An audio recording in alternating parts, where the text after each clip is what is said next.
রাতের বেলা ঐশী বালিশ জড়িয়ে বিছানায় শুয়ে জয়ের কথা ভাবছে আর মুচকি মুচকি হাসছে। কিভাবে কিভাবে যেন 1 মাসেরও বেশি সময় কেটে গেছে। এই 1 মাসে জয়ের সাথে তার সম্পর্কটা অনেক ইজি হয়ে গেছে। ইদানিং জয়ের প্রতি তার একটা অন্যরকম অনুভূতি কাজ করছে, ভালো লাগা কাজ করছে। তবে সেটা কেবলই শুধু ভালো লাগা পর্যন্তই। জয়ের করা পাগলামি, জয়ের কেয়ার, ছেলেমানুষই তার বেশ ভালোই লাগে। অন্যরকম একটা ক্যারেক্টার। মাঝে মাঝে এমন এমন সব বিহেভ করে যা তার বয়সের সাথে মোটেই যায় না। হুটহাট বাচ্চাদের মতো মুখ ফুলিয়ে বসে থাকবে, হুটহাট কোনো বিষয় নিয়ে অভিমান করে ফেলবে। কি নিয়ে অভিমান সেটা আবার বলবেও না, যদিও ঐশী কখনোই জয়ের এসব মানবিমানের তোয়াক্কা করে না।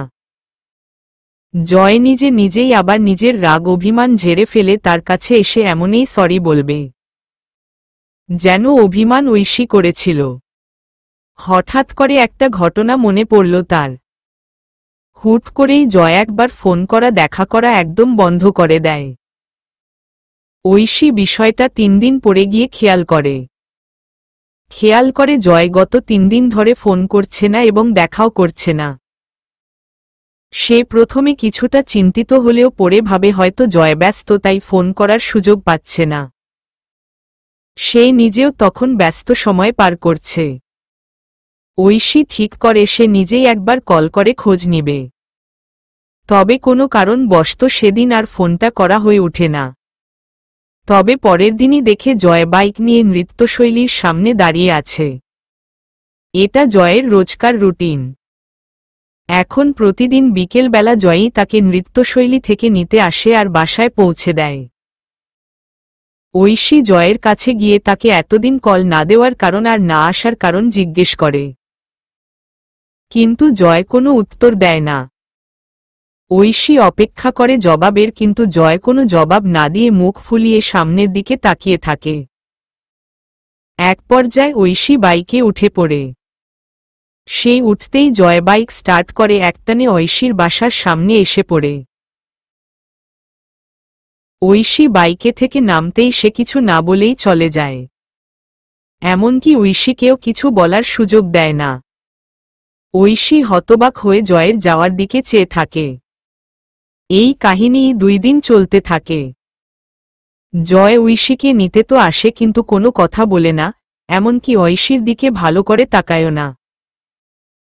পরের দিন ঐশী কঠিনভাবে পাকড়াও করে জয়কে। ঝাঁজ নিয়ে বলে, কি হয়েছে আপনার? এমন করছেন কেন? একে তো কয়েকদিন একবারে উধাও হয়েছিলেন, না কোনো ফোন কল না কোনো দেখা সাক্ষাৎ। এরপর কই থেকে আবার উদয় হয়ে আমাকে গাড়িতে চড়িয়ে বাসায় পৌঁছে দিচ্ছেন। কোনো কথা বলছেন না কেন? আমার সাথে যদি কথা বলতে নাই চান তাহলে আমার কাছে আসেন কেন? আমাকে আনা নেওয়া করা তো আপনার কাজ না। আপনাকে কেউ বলেও নি এসব করার কথা। আমি কি একা একা চলাফেরা করতে পারি না? আমি কি এতটাই অকর্মা? আমি একাই আমার জন্য যথেষ্ট, বুঝেছেন? খবরদার আর আমার সামনে আসবেন না। যত সব। ঐশীর কথা শেষ হতেই জয় ঐশীর থেকেও দ্বিগুণ ঝাঁজ নিয়ে গমগমে স্বরে বলে ওঠে, হ্যাঁ হ্যাঁ যাও যাও, পারো তো খালি ওটাই। নিজের রাগ দেখাতে পারো খুব। তোমার তো অন্য কারো কোনো পরোয়াই নেই। আমি কি জানি না তুমি একা একা চলতে পারো? তোমার তো দুনিয়ার কাউকেই লাগে না। আমাকে আর কি লাগবে? এই মেয়ে এই আমাকে কি তোমার মানুষ মনে হয় না? হ্যাঁ, আমার কি কোনো ফিলিংস নেই?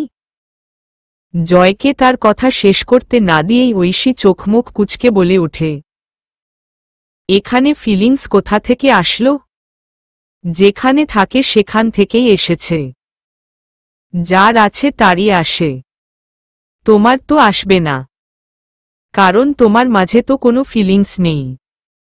এতদিন ধরে তোমার পিছন পিছন পাগলের মতো ঘুরছি। বিয়ে ঠিক হয়েছে তোমার সাথে আমার। অথচ আমি ফোন না দিলেও তুমি কখনো আমাকে ফোন দিয়েছ, মেসেজ দিয়েছ? না, তা দিবে কেন? কারণ পৃথিবীর সব পুরুষ তো খারাপ। সবাই এক ইউজলেস পাষাণ মেয়ে একটা। ঐশী এতক্ষণে বিষয়টা বুঝতে পারে। নিজে থেকে ফোন না দেওয়ায় মশাইয়ের রাগ হয়েছে। ঐশীর এবার খুব জোর হাসি পায়। পাগলটা এটা নিয়ে রাগ করেছে। তাহলে আবার তাকে প্রতিদিন আনা নেওয়া করে কেন? ওহহ, তো আপনি এটা নিয়ে আমার উপর রেগে আছেন? না না, আমি রাগ করার কে? আমার তো রাগ থাকতে নেই। সব রাগ তো কেবল আপনার জন্য বরাদ্দ ম্যাডাম। আপনি একাই রাগ করতে পারেন। ব্যঙ্গ করে কথাগুলো বলে জয়। একটু থেমে এবার নরম সুরে বলে, এই এতদিন হয়ে গেল আমাকে কে তুমি এখনো একটুও চিনে উঠতে পারোনি? এতদিনেও কি আমি তোমার বিশ্বাস ভরসা একটুও জিততে পারিনি? আমি কি এতই খারাপ? আমাকে একটু বিশ্বাস করা যায় না, ভালোবাসা যায় না? তাহলে আমার রাগে কার কি যায় আসে? আমি এভাবেই থাকব, যা খুশি করব। জয় কাতর হয়ে একরাশ অভিযোগ নিয়ে কথাগুলো বলে। আর ঐশী খুব কষ্ট করে বাহির থেকে নিজেকে স্বাভাবিক রেখেছে। অথচ সে ভিতরে ভিতরে হেসে অস্থির হয়ে যাচ্ছে। জয় এবার মুখ ফুলিয়ে মাথা নিচু করে বাচ্চাদের মতো বলে, আর কাউকে বাসায় পৌঁছে দেওয়াটা আমি ভালোবাসা থেকে করি, নিজেকে ভালো রাখার জন্য করি। এসব অন্যরা কি বুঝবে? এসব বোঝার ক্ষমতা তার আছে নাকি? পাষাণ বেকুব নারী। ঐশী এবার নিঃশব্দে হেসে ওঠে। জয় আর কিছু না বলে বাইকে উঠে হর্ন বাজায়। এর মানে যেন ঐশী বাইকে গিয়ে ওঠে। ঐশীও হাসিমুখে বিনা বাক্য বাইকে চড়ে বসে। সারাটা রাস্তা জয় মুখ ফুলিয়ে কপাল কুঁচকে রেখেছে। আর পিছন থেকে ঐশী সেই অভিমানে জর্জরিত মুখশ্রীটা আয়নায় দেখতে দেখতে এসেছে। ঐশীর বাসার সামনে এসে জয় বাইক থামিয়ে দেয়। ঐশীও নেমে পড়ে বাইক থেকে। ঐশী নামলেও জয় আজকে বাইক নিয়ে দাঁড়িয়ে আছে। ঐশী জয়কে দাঁড়িয়ে থাকতে দেখে দুষ্টুমি করে বলে ওঠে, কি হলো? আজকে এখনো দাঁড়িয়ে আছেন যে? এই কয়দিন তো আমি নামার সাথে সাথে হুরুস করে চলে যেতেন। জয় ঐশীর দিকে রাগী চোখে তাকায়। এরপর বাইক স্টার্ট দিতেই ঐশী খপ করে জয়ের কোমরের কাছে শার্ট মুঠো করে ধরে ফেলে। জয় বিরক্তি নিয়ে সেদিকে তাকালেই ঐশী জোরে হেসে ফেলে। ঐশীর মিষ্টি হাসির শব্দে জয় সেদিকে তাকিয়েই মুগ্ধ হয়ে যায়। এত সুন্দর হাসি দেখে তো পাষাণও গলে যেতে বাধ্য। আর সে তো প্রেমিক পুরুষ। জয় মুগ্ধ নয়নে প্রেয়সীর হাসি দেখতে থাকে। ঐশী হাসিমুখে বলে উঠে, আপনার রাগ তো খুব কিউট ডাক্তার সাহেব। এভাবেই কিউট করে রাগ করবেন। আর আমি সরি। শাস্তিস্বরূপ কোনো পাষাণ নারী আজকে নিজে থেকে কল দিবে। নরম পুরুষকে কলটা রিসিভ করতে বলিয়েন। এখন আমি আসি, বাই। ঐশী চলে যাওয়ার পরও জয় ঐশীর যাওয়ার দিকে তাকিয়ে থাকে। তার মুখ এখন 1000 ওয়াটের বাল্বের মতো জ্বলজ্বল করছে। সে খুশি মনে বাসায় রওনা হয়। 108 রাতে ঐশী কল দেয় জয়কে। জয় ফোন হাতে নিয়ে ঐশীর কলের জন্যই অপেক্ষা করছিল। কিন্তু তাও একটু সময় নিয়ে কলটা রিসিভ করে। গম্ভীর হওয়ার ভান করে হ্যালো বলে। ওপাশ থেকে ঐশীও সুন্দর করে বলে ওঠে, হ্যালো ডাক্তার সাহেব। ঈশ্বর, মেয়েটা এত সুন্দর করে ডাক্তার সাহেব ডাকে। এভাবে ডাকলে কেউ রাগ করে থাকতে পারে বুঝি? এই মেয়ের সাথে রাগ করেও থাকা যায় না। জয়ের সব রাগ ঐশী 1 সেকেন্ডেই পানি করে দেয়। জয়ের থেকে জবাব না পেয়ে ঐশী বলে, হ্যালো নরম পুরুষ, আপনি আছেন? জয় এবার উচ্চস্বরে হেসে ওঠে। ও পাশে ঐশীও জয়ের সাথে তাল মেলায়। সেদিন প্রায় অনেক রাত পর্যন্ত তারা কথা বলে। এসব ভেবেই ঐশী জোরে হেসে ওঠে। লোকটাকে ভীষণ সুইট লাগে, কিন্তু এত সুন্দর অনুভূতির মাঝেও এখনো কোথাও যেন একটা দ্বিধা কাজ করে, সংশয় কাজ করে। তবে ঐশী সেগুলো নিয়ে এখন অত ভাবতে চায় না। সে এখন সবকিছু সময়ের হাতে ছেড়ে দিয়েছে, আর আশা রাখে সময়ই সব ঠিক করে দিবে। জয় নৃত্যশৈলীতে এসে পড়েছে। এটা তার রেগুলার রুটিন। মেয়েটাকে একনজর না দেখলে তার শান্তি হয় না। এই যে ঐশীকে বাসায় পৌঁছে দেয়, এই সময়টুকুই তার কাছে অনেক। যদিও এই অল্প সময় দেখে আর এই এত অল্প সময় ঐশীর সাথে থেকে তার মন ভরে না। তবে নাই মামার চেয়ে কানা মামাই ভালো। প্রতিদিন দরজায় পর্দা ঝোলানো থাকলেও আজকে পর্দা দুটো দুই সাইড থেকে ভাঁজ করে বেঁধে রাখা। আর ভিতর থেকে চিল্লাচিল্লির আওয়াজ আসছে। যদিও এমন আওয়াজ আসা স্বাভাবিক, তবে কি মনে করে আজ জয় ভিতরে প্রবেশ করে। গিয়ে দেখে ঐশীর ফ্রেন্ডরা হলো রুমে ছড়িয়ে ছিটিয়ে ফ্লোরে বসে হৈহুল্লোড় করছে। তাকে দেখে হৈহুল্লোড় যেন আরও বেড়ে গেল। অনিক আর সৌরভ তাকে সাদরে ভিতরে নিয়ে যায়। বিজয় চেয়ার এনে দেয় বসার জন্য, কিন্তু জয় চেয়ারে না বসে সবার সাথে ফ্লোরেই বসে। কৌশল বিনিময় আর দুষ্টু মিষ্টি খুনসুটির মাঝে জয় ঐশীকে খুঁজতে ব্যস্ত। বিষয়টা বিজয় খেয়াল করে বলে, ভাই আপনার ডাক্তারনি চা বানাইতে গেছে, আইতাসে। সবুর করেন সবুরে মেওয়া ফলে। বিজয়ের কথায় সবাই হেসে ওঠে, আর জয় লজ্জায় পড়ে যায়। এর মধ্যে কবিতা গিয়ে ঐশীকে জয় আসার কথা জানিয়ে আবার বাকিদের সাথে জয়েন করে।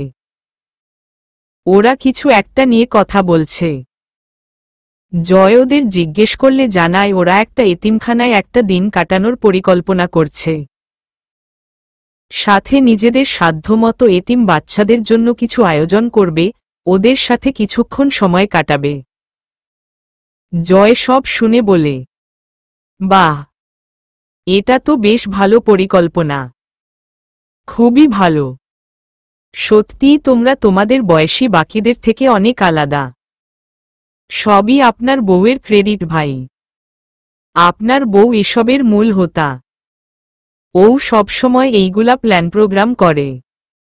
আমরা খালি ওরে একটু সঙ্গ দেই।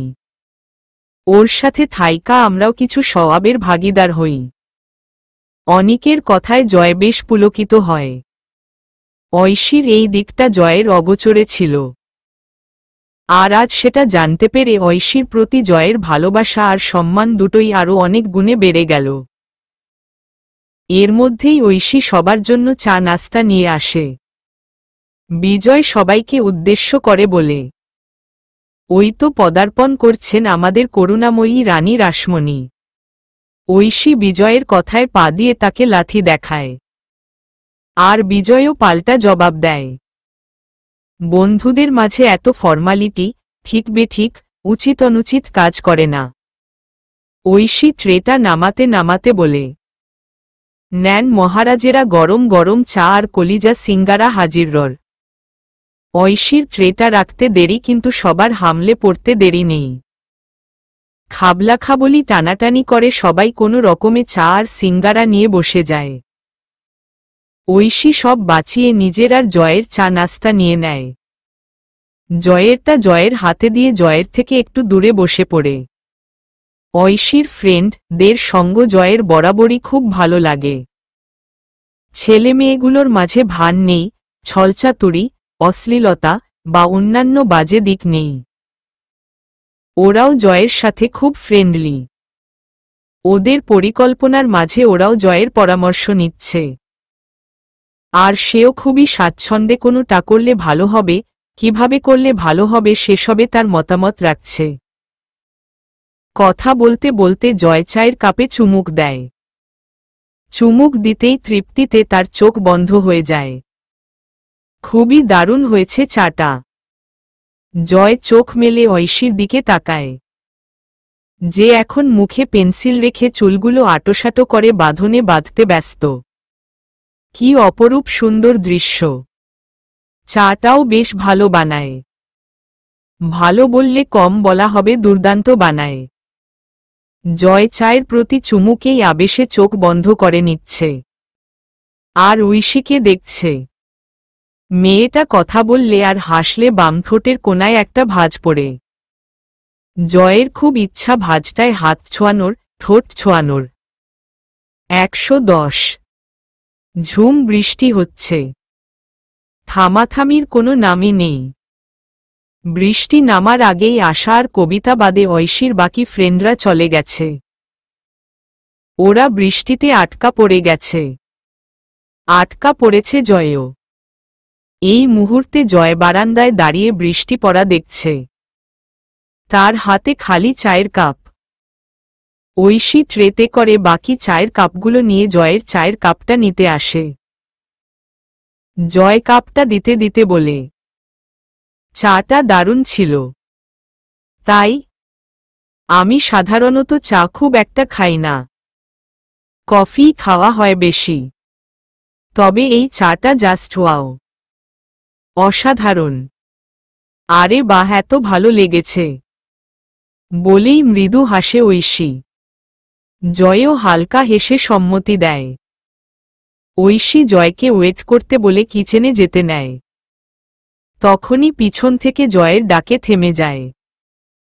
জয়ের দিকে তাকিয়ে কি হয়েছে ইশারা করতেই জয় তার কাছে এসে ইতস্তত ভঙ্গিতে মাথা চুলকাতে চুলকাতে বলে, ইফ ইউ ডোন্ট মাইন্ড, আমি কি আর 1 কাপ চা পেতে পারি?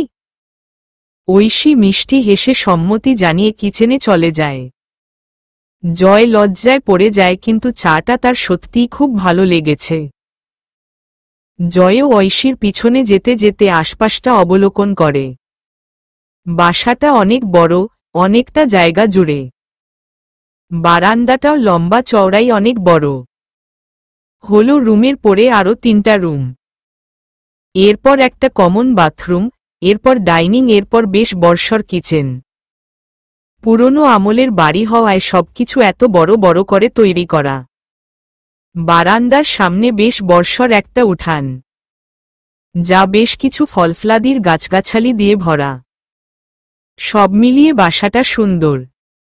জয় আস্তে আস্তে সব দেখতে দেখতে কিচেনের সামনে এসে দাঁড়ায়।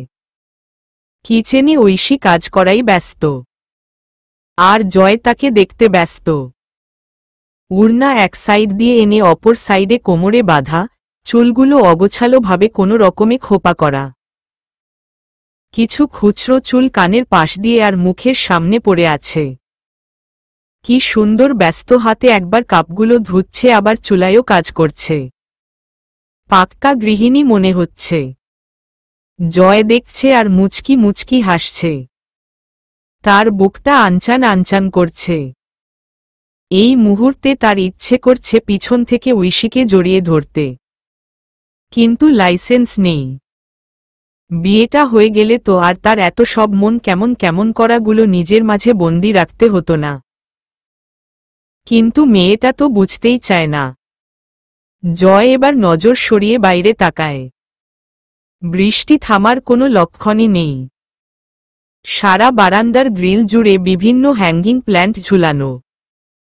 গাছগুলো বৃষ্টির পানিতে আরও চকচক করছে। প্রতিটা রুম, বারান্দার প্রতিটা জায়গায় কোনো না কোনো গাছ অবশ্যই আছে, যা বাসার সৌন্দর্যটা আরও বাড়িয়ে তুলেছে। মেয়েটার রুচির প্রশংসা করতে হয় বটে। তার পর্যবেক্ষণের মধ্যেই 1 কাপ চা তার সামনে চলে আসে। সে হাত অনুসরণ করে দেখে ঐশী 2 কাপ চা নিয়ে এসছে। জয় হেসে চাটা হাতে নেয়। বিনিময়ে ঐশীও হালকা হাসে। জয় চায় প্রথমে 2টো ফু দেয়, এরপর চুমুক দিয়ে চোখটা বন্ধ করে নেয়। তার মুখ দেখেই বোঝা যাচ্ছে চাটা তার কাছে কতটা ভালো লেগেছে। ঐশী গ্রিলে মাথা দিয়ে জয়কে দেখে যাচ্ছে। জয়ের চা পান করার ঢংটা তার বেশ ভালো লাগছে। এই যে ফু দিয়ে চুমুক দিচ্ছে, এটাও তার ভালো লাগছে। চুমুক দেওয়ার পর আবেশে চোখ বন্ধ করে নিচ্ছে বারবার, এটাও তার ভালো লাগছে। কি সুন্দর তৃপ্তি নিয়ে লোকটা চা খাচ্ছে। জয় বলে, কফির জায়গায়, কিন্তু স্পেশাল কিছু সময়ে চায়ের মজাই আলাদা। এই যেমন বৃষ্টি হচ্ছে, এ সময় চাটা আলাদা একটা ব্যাপার, আলাদা একটা আবেগ। আর পাশে যদি প্রিয়জন থাকে তাহলে তো কথাই নেই। জয়ের কথায় ঐশী ভ্রু উঁচিয়ে একটা মুখভঙ্গি করে, যা দেখে জয় হেসে ফেলে। ঐশীও মুখে হাসি নিয়ে বাইরে তাকিয়ে চায় চুমুক দেয়। কারো মুখে কোনো কথা নেই। এবার জয় ঐশীকে দেখছে। মেয়েটা যখন চায় চুমুক দিয়ে চাটা গিলে তখন তার ঠোঁটের কোণে আবার ওই ভাঁজটা পড়ে। জয় খুঁটিয়ে ঐশীকে দেখছে। গ্রিলে মুখ লাগিয়ে রাখায় বৃষ্টির ছাটা ঐশীর মুখে পড়ে মুখ ভিজিয়ে দিচ্ছে। পানির ফোঁটাগুলোকেও এখন জয়ের হিংসে হচ্ছে। তার বুকটা হু হু করে ওঠে। কবে বিয়েটা হবে? আস্তে আস্তে জয়ের নজর তীক্ষ্ণ হয়ে যায়। এই নজরে কেবল ঘোর। জয়ের মাথা ঝিমঝিম করা শুরু করে দিয়েছে। শ্বাস ঘন হয়ে আসছে। সে বুঝতে পারছে এখানে থাকাটা আর ঠিক হবে না। এবার তার যাওয়া উচিত, না হলে আবার কোনো উল্টাপাল্টা কাজ করে ফেলবে। বিয়ের আগে এসব কিছু সে মোটেই করতে চায় না, কিন্তু এই মেয়ের সামনে এলে তার সব নীতিবাক্য হাওয়া হয়ে যায়। ঐশী হুট করে জয়ের দিকে তাকিয়ে দেখে জয় চোখ বন্ধ করে ঘন ঘন শ্বাস নিচ্ছে। ঐশী জয়ের দিকে তীক্ষ্ণ চোখে তাকায়। জয় প্রায়ই এমন করে, এরপর শুরু হয় তার অদ্ভুত ব্যবহার। ঐশী ভাবে আজকে জয়ের সাথে বিষয়টা নিয়ে কথা বলবে। সে হুট করে জয়কে ডেকে ওঠে, ডাক্তার সাহেব। জয় চমকে ওঠে। চোখ খুলে ঐশীর দিকে তাকিয়ে কোনো রকমে গলা দিয়ে বের করে, হুমম, আর ইউ ওকে? ইয়া, আমি একদম ঠিক আছি। কি হবে আমার? জয় আমতা করে বলে, আমি প্রায় সময় খেয়াল করেছি আপনি খুব অদ্ভুত ব্যবহার করেন। আপনার কি কোনো সমস্যা আছে? সমস্যা মানে? কেমন সমস্যা? সেটা তো আপনিই ভালো জানেন। আপনার কি শ্বাস নিতে সমস্যা হয়? জয় একটা জোর নিঃশ্বাস ফেলে চায়ের কাপটা পাশের ছোট্ট টেবিলে রেখে ঐশীর দিকে ঝুঁকে বলে, আগে এই সমস্যা ছিল না জানো, কিন্তু তোমার কাছে আসার পর থেকে এমন হয়। এই সমস্যার কারণও তুমি আর ওষুধও তুমি। 111। ঐশী কাজে ব্যস্ত। আজকে তারা সবাই একটা এতিমখানায় এসেছে। অনিক আর বিজয় বাচ্চাদের জন্য কিছু উপহার সামগ্রী আর কিছু প্রয়োজনীয় জিনিস গাড়ি থেকে নামাচ্ছে। ঐশী সেদিকে তদারকি করছে। যদিও অনেক লোক, তবে যেহেতু উদ্যোগটা সে নিয়েছিল তাই সবকিছু তাকে চেক করতে হচ্ছে। কটা দিন তার খুব ব্যস্ততার মধ্যে দিয়ে যাচ্ছে।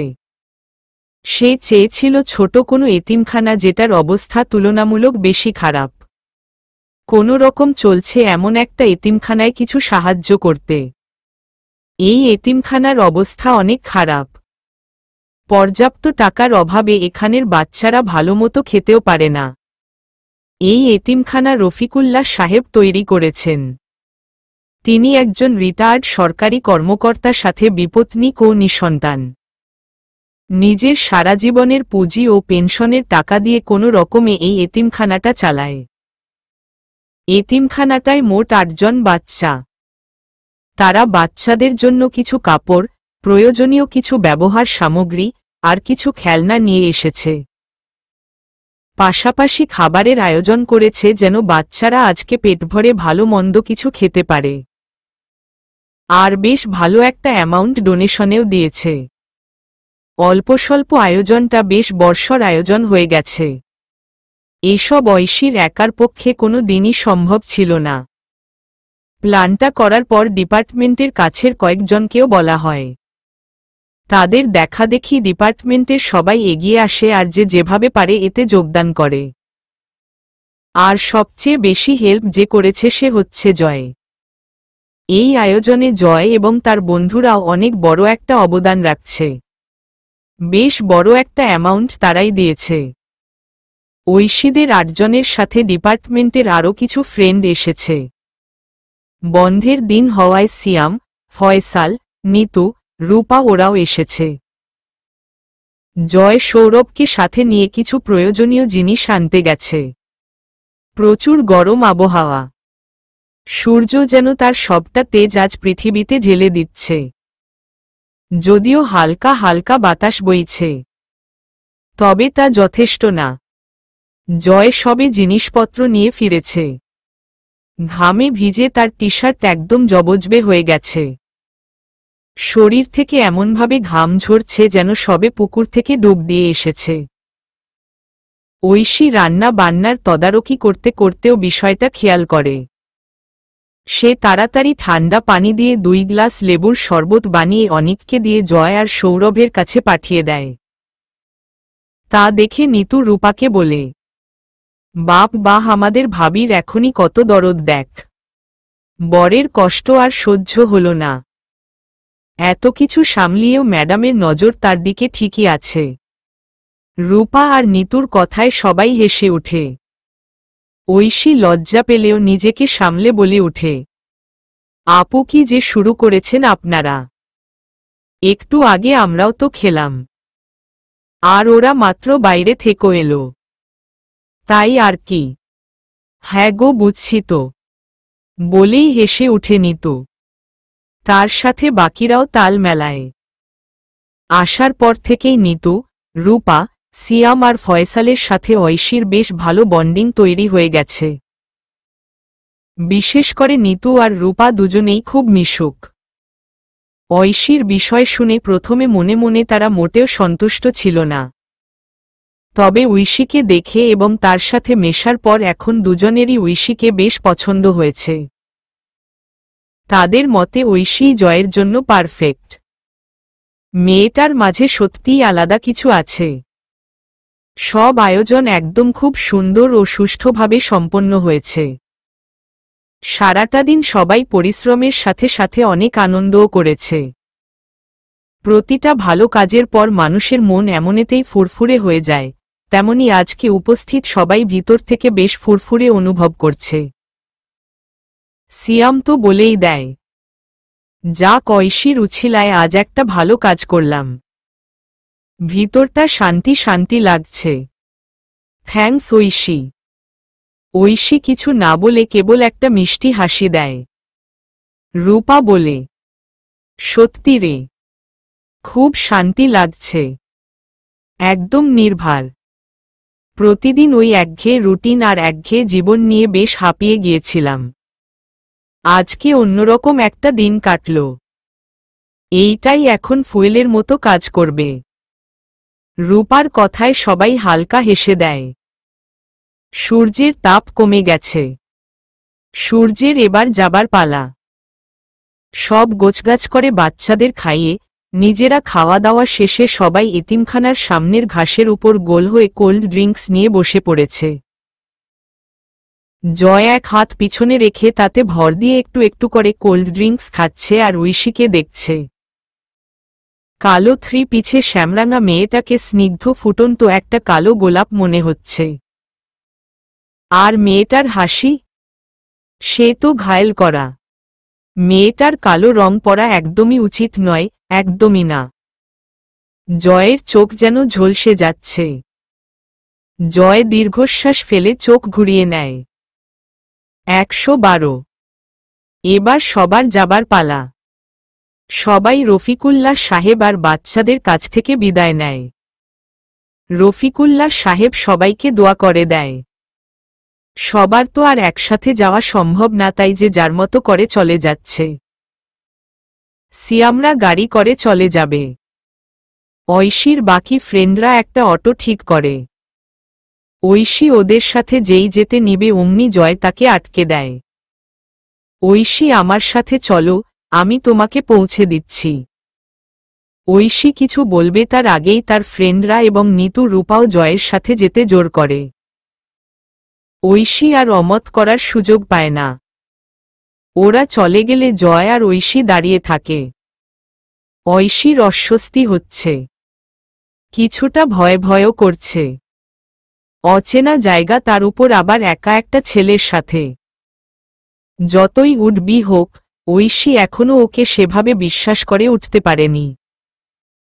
ঐশীর ভাবনার মাঝেই জয় গলা খাকারি দিয়ে বলে, এবার যাওয়া যাক। আপনার বাইক কোথায়?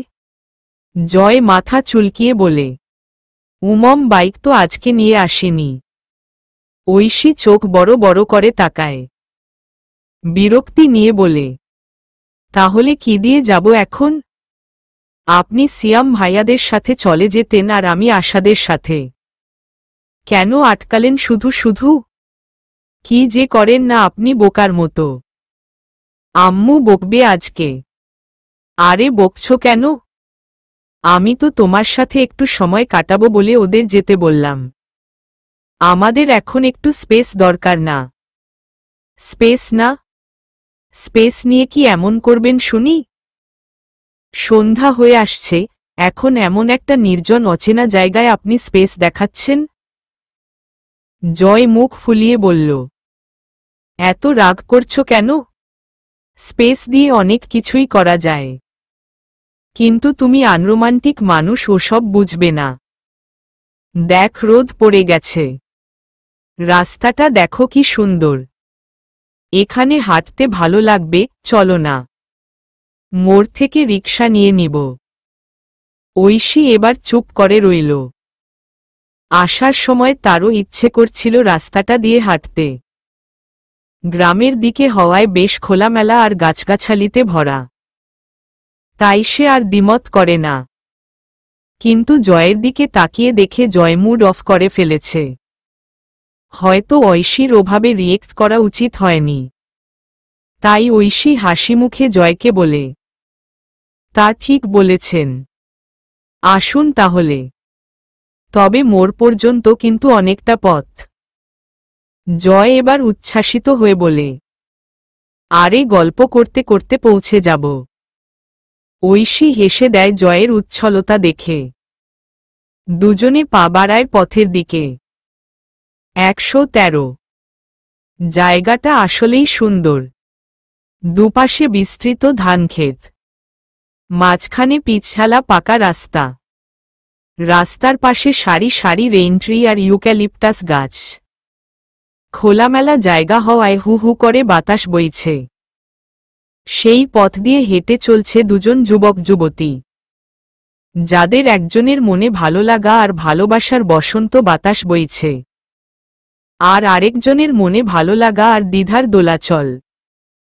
জয় গলা খাকারি দিয়ে বলে, ঐশী খারাপ লাগছে? না না, বেশ ভালো লাগছে। যখন এসেছিলাম তখন খুব ইচ্ছে করছিল এখানে নামার, কিন্তু কাজের জন্য হয়ে ওঠেনি। তাহলে তখন মানা করছিলে কেন? মানা কোথায় করলাম? কিভাবে যাব সেটা নিয়ে একটু টেনশন করছিলাম। আর সত্যি বলতে আজকে অনেক লেট হয়ে যাবে। বাসায় এটার কথা জানে না। বাসায় জানে আমি ডান্স ক্লাসে। আম্মু খুব বকবে। বলেই মন খারাপ করে ফেলে ঐশী। জয় বলে, তুমি খুব লক্ষ্মী জানো। তুমি যতই বলো তুমি এখন আর কারো কথার কেয়ার করো না, তোমার আব্বু আম্মু এখন তোমার কাছে ম্যাটার করে না। সত্যি তো এটাই, তুমি আজও তাদের ভয় পাও, তাদের কথা তোমার কাছে আজও ম্যাটার করে। জয়ের কথায় ঐশী দাঁড়িয়ে যায়। অবাক হয়ে তাকায় সে জয়ের দিকে। জয় হেসে তাকে হাঁটার ইশারা করে আর বলে, অবশ্য এটা একদিক দিয়ে ভালো। এই ভয় আছে বলেই তুমি এখনো লক্ষ্মী মেয়ে হয়ে আছো। আর লক্ষ্মী, পুরা 14 গোষ্ঠীতে আমার থেকে খারাপ বেয়াদব মেয়ে আর একটা নেই। লোকের কথায় কি আসে যায়? তুমি নিজে তো জানো তুমি কেমন। তোমাকে যারা বুঝে, যারা কাছ থেকে চেনে, তারা তো জানে তুমি কি, কতটা অসাধারণ। I must say Oishi you are such a different girl. তুমি অসাধারণ, খুবই স্ট্রং একটা মেয়ে তুমি, যার বাইরেটা শক্ত ভিতরটা নরম। আর আজকের পর থেকে তোমার প্রতি আমার শ্রদ্ধা ভালোবাসা আরও বহুগুণে বেড়ে গেছে। I feel proud of you. শেষের কথাগুলো জয় ঐশীর দিকে তাকিয়ে বলে। ঐশীর হাঁটা আবার থেমে যায়। লজ্জা লাগছে তার, গাল দুটো লাল হয়ে গেছে, দৃষ্টি স্থির রাখতে পারছে না সে, বারবার এদিক ওদিক তাকাচ্ছে। জয় তা দেখে এবার জোরে জোরে হেসে দেয়। ওয়াও, তুমি লজ্জা পেলে তো আরো দারুণ লাগে তোমাকে। ঈশ্বর ক্রাশ, বুকে হাত দেয় জয়। ঐশী তা দেখে জয়ের পেটে হালকা করে একটা ঘুষি দেয়, আর হনহন করে সামনে এগোয়। এভাবেই খুনসুটি আর বাক্যলাপ করতে করতে মোড়ে চলে আসে তারা। সেখান থেকে রিকশা নেয় তারা। ঐশীকে আগে রিকশায় উঠতে বলে। ঐশী রিকশায় উঠে বসে, কিন্তু তার উড়োনার কিছু অংশ বাইরে বেরিয়ে থাকে। জয় সেটা ঐশীর কোলে তুলে দিয়ে নিজেও রিকশায় চড়ে বসে। রিকশায় উঠে ঐশী বকবক করতে থাকে। এই প্রথম ঐশী জয়ের সাথে এত কথা বলছে। আজকে অনেক কিছুই প্রথমবার হল। আজকে প্রথমবার দুজন একসাথে সারাটা দিন কাটালো। আজকে প্রথম দুজন একসাথে এতটা পথ হাঁটল। আজকে প্রথমবার তারা দুজন এক রিকশায় এতটা কাছাকাছি বসল। জয়ের ভীষণ ভালো লাগছে। ঐশী হাত নাড়িয়ে নাড়িয়ে কথা বলছে, কথার সাথে তাল মিলিয়ে চোখ একবার বড় করছে আবার ছোট করছে। আর জয় হা করে ঐশীর কথা বলা গিলছে। জয়ের মনে হচ্ছে এই সময় কখনো না থামুক।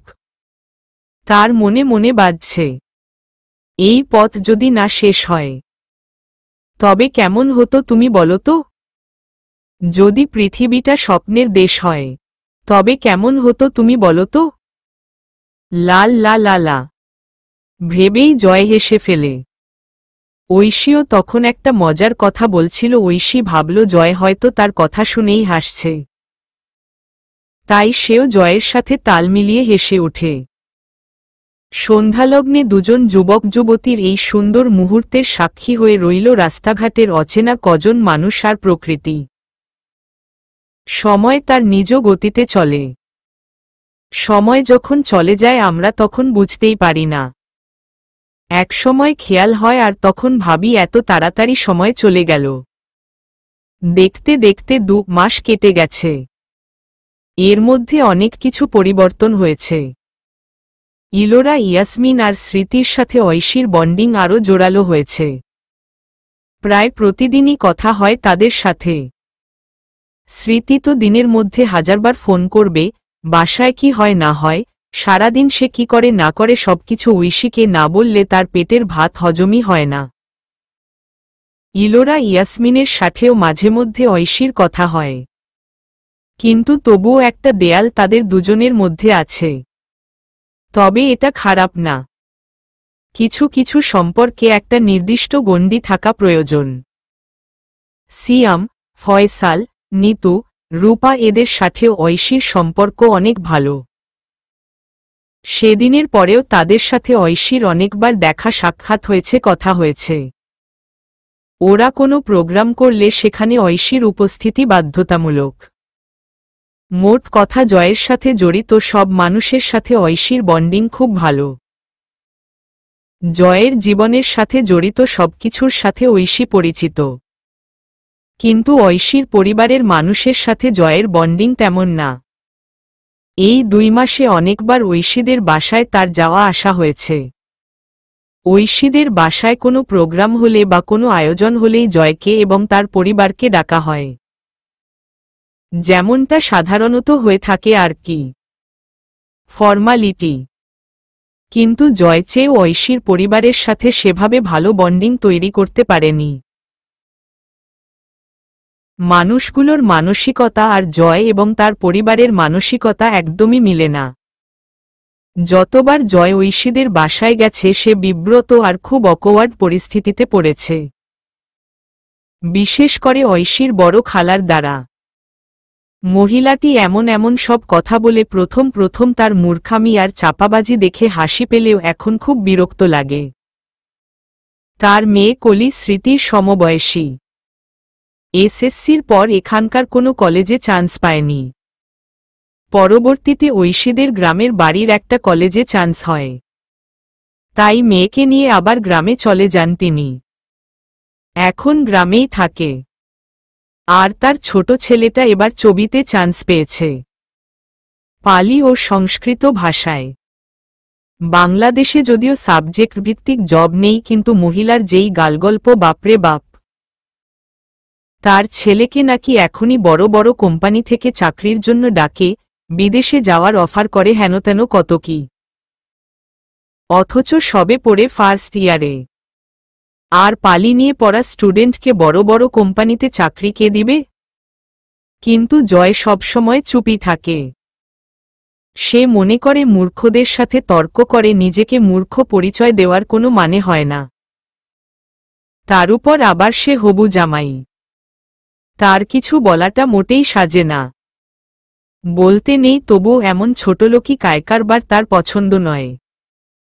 জয় ভেবে পায় না এরকম একটা টক্সিক ফ্যামিলিতে বড় হয়ে ঐশী এত ভিন্ন হয়েছে কিভাবে। ঐশীর জন্য তার কষ্ট অনুভব করে। এমন একটা পরিবেশে ঐশী থাকে কিভাবে? যদিও জয় সবার সাথে খুবই ভালো, আন্তরিক ও ভদ্র ব্যবহার করে। তার মনে যে তাদের নিয়ে এমন বিরূপ মনোভাব তা কেউই জানে না। সে খুবই স্বাভাবিক ব্যবহার করলেও মনে মনে সে তাদের খুবই অপছন্দ করে।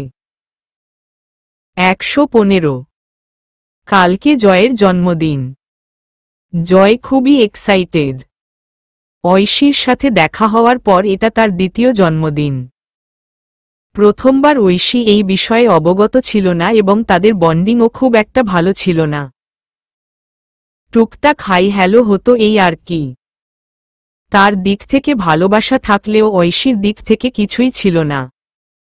তাই জয় ঐশীর কাছ থেকে কিছু এক্সপেক্ট করেনি। কিন্তু এবার তার আর ঐশীর মাঝে একটা সম্পর্ক আছে। এই 2 মাসে তাদের বন্ডিংটাও ভালো হয়েছে। যদিও ঐশীর মনের খোঁজ সে জানে না, বাট ঐশী এখন তার সাথে খুবই ফ্রিভাবে কথা বলে, ফ্রিভাবে মেলামেশা করে। তাই সে ঐশীর কাছ থেকে কিছু এক্সপেক্ট করতেই পারে। বেশি কিছু না, সে আশা নিয়ে আছে ঐশী আজকে রাত 12টায় সবার আগে তাকে উইশ করবে। এর বেশি কিছু না। কিন্তু রাত 12টা পার হয়ে গেছে। ওর মা, বোন, ফ্রেন্ড লিগ, শুভাকাঙ্ক্ষী সবাই তাকে উইশ করেছে। কিন্তু ঐশী তাকে উইশ তো দূরের কথা, একটা মেসেজ বা ফোনও করেনি। উল্টো সে যখন রাতে ফোন করেছিল তখন তার মাথা ব্যথা করছে বলে কেটে দিয়েছিল।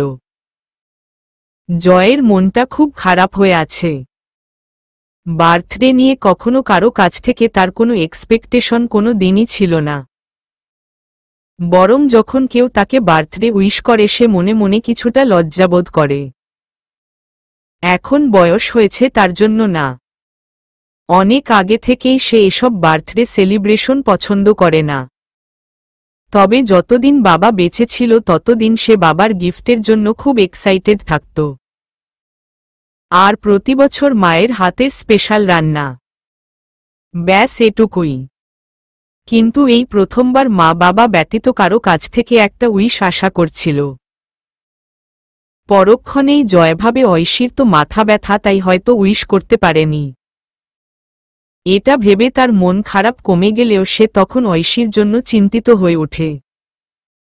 না জানি মাথা ব্যথায় মেয়েটা কতটা কষ্ট পাচ্ছে।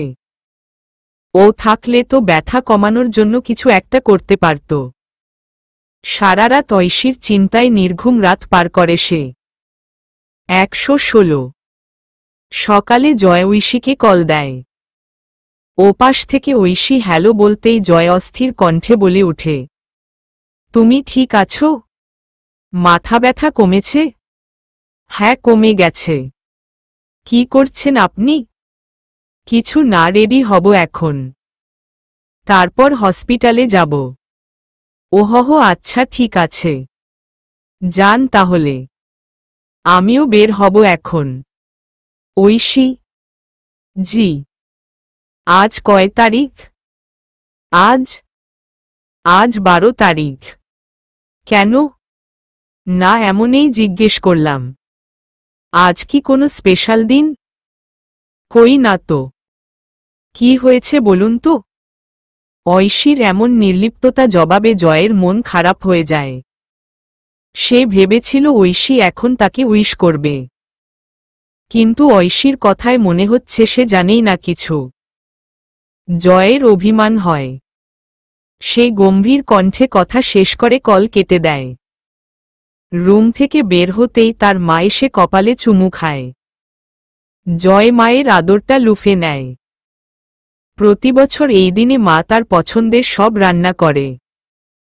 যদিও জয় এখন এসব করতে না করে, মায়ের বয়স হয়েছে এখন। এত ঝক্কি ঝামেলা না করাই ভালো, সে কি আর ছোট আছে? তবে তার মা তা আমলে নেয় না। কিছুক্ষণ মায়ের সাথে আহ্লাদ করে বোনের সাথে খুনসুটি করে। রেডি হয়ে হাসপাতালে চলে যায়। কিন্তু তার মন খারাপ ভাব কাটে না। মন খারাপ নিয়েই সারাটা দিন হাসপাতালে কাটায় জয়। বিকাল হয়ে গেছে, এখনো রোগী দেখছে জয়। এমন সময় কল আসে জয়ের ফোনে। স্ক্রিনে প্রেয়সী নামটা ভাসছে। তার মানে ঐশী কল দিয়েছে। জয় বেশ অবাক হয়। ঐশী সাধারণত এ সময় কল দেয় না। রোগীকে সামনে রেখে জয় কখনো কল রিসিভ করে না, তাই কলটা কেটে দেয়। একটু পর আবার কল আসলে জয় সাইলেন্ট করে রাখে। রোগী বেরিয়ে যেতেই জয় কল ব্যাক করে ঐশীকে। কল রিসিভ করে জয়ের কলিজা ধুক করে ওঠে। ঐশী কাঁদছে। তার ঐশী কাঁদছে। ফুপিয়ে ফুপিয়ে কাঁদছে। কেন কাঁদছে তা জানে না জয়। ফোনে ঐশীর কান্না শুনেই জয়ের ভিতরটা শুকিয়ে যায়। ঐশী কাঁদতে কাঁদতে কোনো রকমে জয়কে একাডেমিতে আসতে বলে। 117। এতটা রাস্তা জয় কিভাবে এসেছে সে জানে না।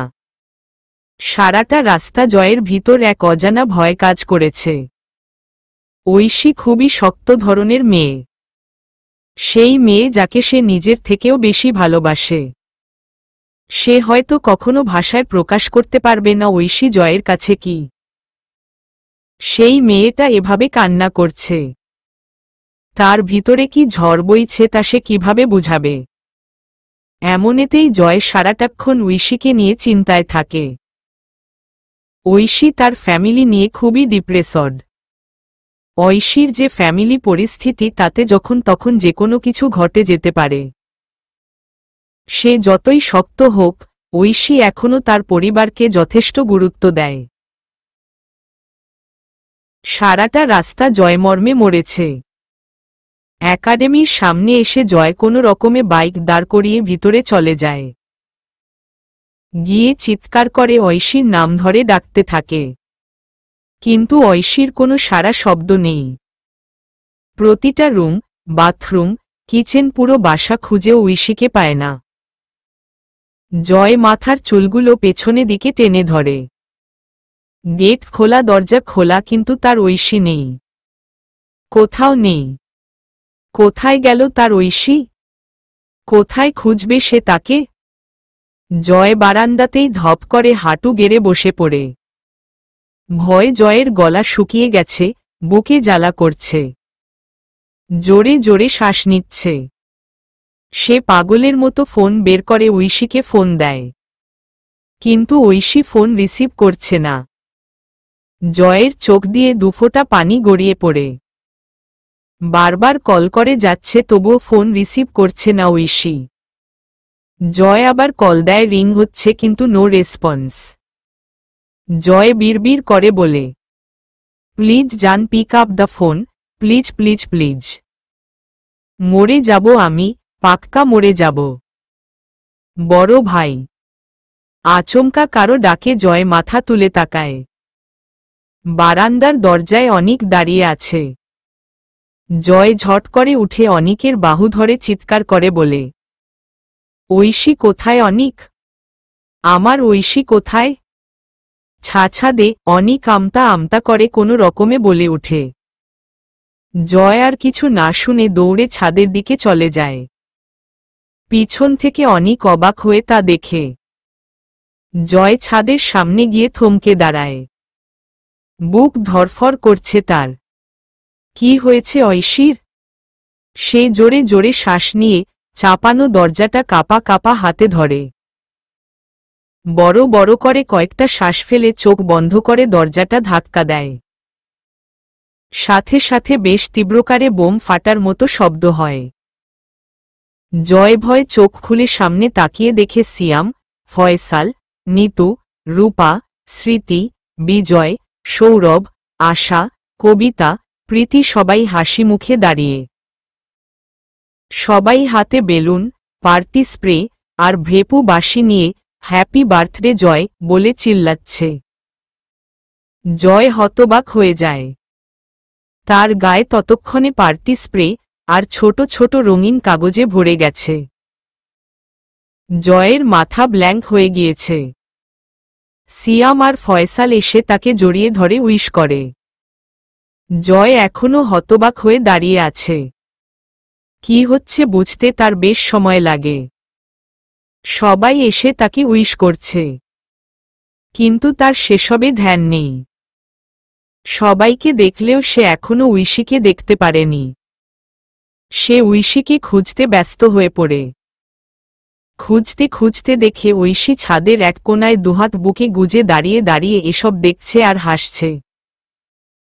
জয় সবাইকে পাশ কাটিয়ে হনহন করে ঐশীর সামনে গিয়ে দাঁড়ায়। জয়কে এভাবে আসতে দেখে ঐশী নড়চড়ে সোজা হয়ে দাঁড়ায়। জয় এসেই ঐশীর মুখটা তার দুহাতের আজলায় নেয়। ঐশী জয়ের মুখের দিকে তাকিয়ে আছে।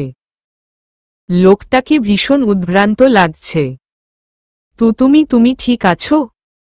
কি হয়েছে তোমার? ঐশীর মুখে কোনো কথা নেই, সে একদৃষ্টিতে জয়কে দেখছে। ঈষৎ কি অসহায় ছন্নছাড়া লাগছে লোকটাকে। খুব মায়া হয় ওর। সে কোনো রকমে মাথা দুদিকে নেড়ে বোঝায় কিছু না। জয় ঐশীর পা থেকে মাথা অবধি ভালো করে নজর বুলায়। আচমকা জয়ের মুখভঙ্গি পরিবর্তন হয়ে যায়। সে খপ করে ঐশীর দুই বাহু চেপে ধরে দাঁতে দাঁত চেপে বলে, সবকিছু মজা মনে হয় তোমার, তাই না? আমাকে মানুষ মনে হয় না। এতক্ষণ আমি কিভাবে ছটফট করছিলাম কোনো ধারণা আছে তোমার? মরে যাচ্ছিলাম আমি। বুঝো কিছু? মরে যাচ্ছিলাম আমি। তোমার কান্না শুনে বুকের ভিতর কি হচ্ছিল কোনো ধারণা আছে? এখানে এসে যখন তোমাকে না পাচ্ছিলাম তখন আমার ভিতরে কি হচ্ছিল তার কোনো ধারণা আছে? You are a stupid. You are a idiot. Get way from me. জয়ের চিৎকারে ঐশী কেঁপে ওঠে। এই প্রথমবার ও জয়ের রাগের সম্মুখীন হল। জয় রাগে নিজের মাথার চুল খামছে ধরেছে। এই মুহূর্তে জয়কে একদম অপ্রকৃতস্থ লাগছে। ঐশী আশেপাশে চোখ বুলায়। ও আর জয় ছাড়া কেউ নেই ছাদে।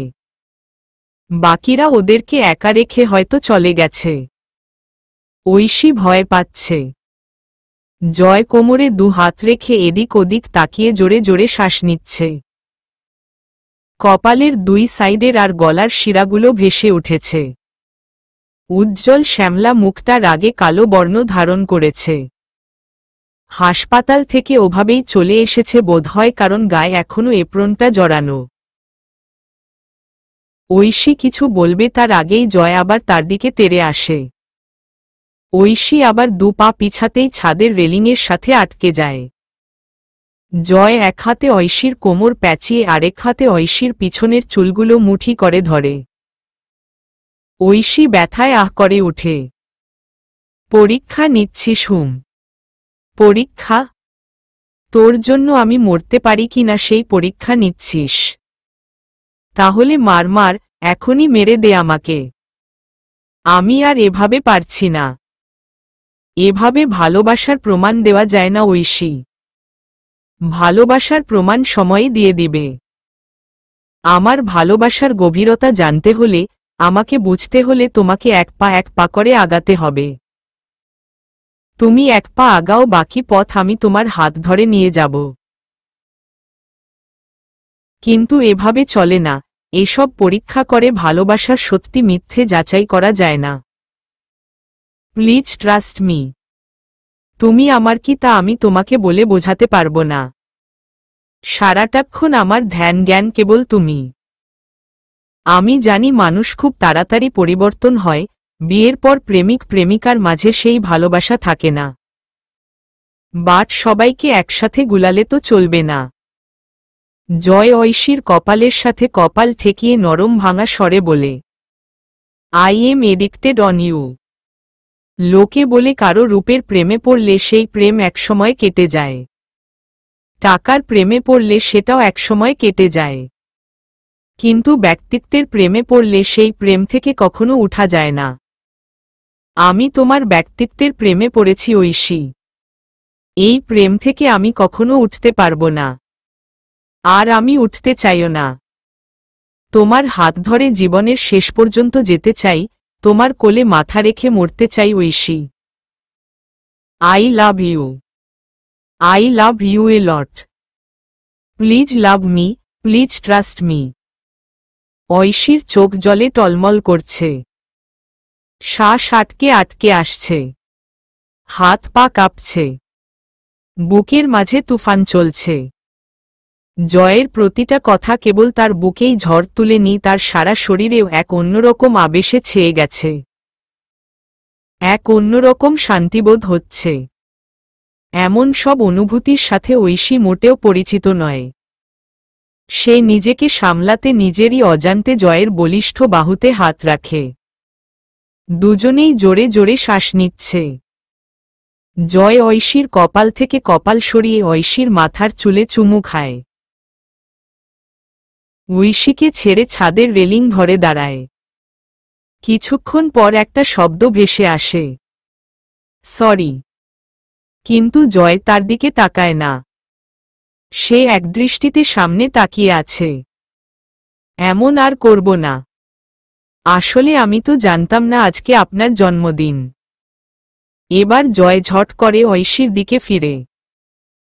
ঐশী জয়ের তাকানো দেখে মুখটা কাচুমাচু করে এক কানে ধরে সরি বলে।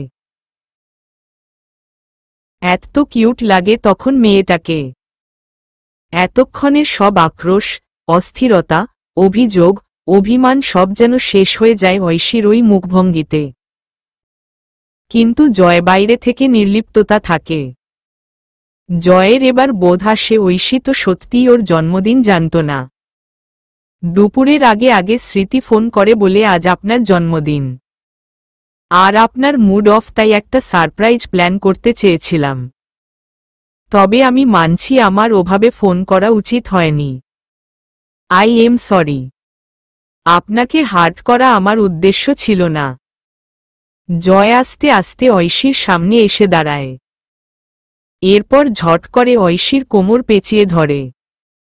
ঐশী মাথা নিচু করে দাঁড়িয়ে থাকে। সেই অবস্থায় ঐশী বলে, আপনি আর রাগ করে থাকবেন না। সবাই অনেক এক্সাইটেড বিষয়টা নিয়ে। এর আগে আমি কোনো দিন এসব সারপ্রাইজ প্ল্যান করিনি। ওদের সাহায্যেই সবটা করেছি। সারাদিন ওরা সবাই অনেক পরিশ্রমও করেছে। সিয়াম ভাইয়া, নিতু আপুরা কত কষ্ট করে ছুটি ম্যানেজ করে এসব করেছে জানেন। এত অল্প সময়ে বুঝতেই তো পারছেন। আপনি রাগ করে থাকলে সবার আনন্দটা মাটি হয়ে যাবে, পরিশ্রম বৃথা যাবে। সবকিছু এত সহজে? আমি যে এতক্ষণ কষ্ট পেলাম। সরি বললাম তো। এখন আনন্দ করে শোধবোধ করে নিন। শাস্তি পেতে হবে যে। কিসের শাস্তি? ঐশী অবাক হয়ে বলে। জয় এবার ঐশীর কানে ফিসফিস করে বলে, আজকেরটা তো আছেই। তার সাথে আমাকে এতটা ছটফট করানোর জন্য, আমার রাতের ঘুম হারাম করার জন্য, আমার আমিটাকে হারিয়ে দেওয়ার জন্য, এক বুক জ্বালা দেওয়ার জন্য, আমার ব্যক্তিত্বকে ভেঙে গুড়িয়ে দেওয়ার জন্য, আমাকে প্রতিটা ক্ষণ প্রতিটা মুহূর্ত তোড়পানোর জন্য। সবকিছুর শাস্তি তোমাকে পেতেই হবে। জয়ের এমন জবাবে ঐশী থতমত খেয়ে গেলেও জয়কে নিজের কাছ থেকে সরিয়ে দিতে দিতে বলে, সব তুলে রাখুন, এখন আগে নিচে চলুন। এটা পরেই থাকবেন নাকি? ফ্রেশ হয়ে নিন আগে, পরে বাকি কাজ। চলুন, বলে তড়িঘড়ি করে নিচে চলে যায়। জয় ঐশীর যাওয়ার দিকে তাকিয়ে হালকা হেসে ফেলে। 119। জয় ওয়াশরুম থেকে হাত মুখ ধুয়ে বের হতেই ফয়সাল তাকে একটা ব্যাগ ধরিয়ে দেয়। নে, এটা পরে নে। কি আছে এটাতে? তোর ম্যাডাম দিছে। কি আছে তুই দেখ। ঐশী দিয়েছে। জয় অবাক হয়, সাথে বেশ খুশিও হয়। সে আর কিছু না ভেবে খুশি মনে ব্যাগটা খুলে দেখে এক সেট সাদা পাঞ্জাবি পাজামা, একজোড়া জুতা, কয়েকটা পারফিউম আর একটা হ্যান্ডওয়াচ। জয়ের ঘড়ি আর পারফিউম খুবই পছন্দের, বিশেষ করে পারফিউম। এগুলো কালেক্ট করা তার একরম নেশা। জয় অবাক হয়ে মুখে একরাশ হাসি নিয়ে ফয়সালের দিকে তাকায়। পরক্ষণেই কোনো কথা না বলে সে সাথে সাথে পাঞ্জাবিটা পরে নেয়। জয় বারবার পাঞ্জাবিটাতে হাত ছোঁয়াচ্ছে, যেন এটা কোনো 7 রাজার ধন, মহাদামি কোনো কিছু। ফয়সালের সাথে ততক্ষণে সিয়ামও এসে দাঁড়িয়েছে। দুজনে দাঁড়িয়ে বন্ধুর পাগলামি দেখছে আর মুচকি মুচকি হাসছে। জয় আনমনেই পাঞ্জাবিটায় হাত ছোঁয়াতে ছোঁয়াতেই বলে, একদম ঠিকঠাক হয়েছে। ও আমার সাইজ জানলো কেমন করে বলতো? সিয়াম উত্তর দেয়, আমি গিয়েছিলাম ওর সাথে, হাসপাতালে ছিলাম। হঠাৎ ঐশী ফোন করে বলে আজকে তোর জন্মদিন সে জানত না, তাই ও তোর জন্য স্পেশাল কিছু করতে চায়, আমাদেরও ইমিডিয়েটলি ছুটি নিয়ে আসতে বলল। তারপর সবকিছু নিজেই প্ল্যান করল।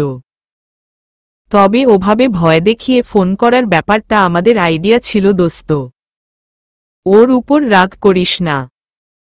জয় এবার একটু মেজাজ নিয়ে আয়নায় চেয়ে চুল ঠিক করতে করতে বলে, হ্যাঁ, তোদের মাথায় তো এমন থার্ড ক্লাস আইডিয়াই আসবে।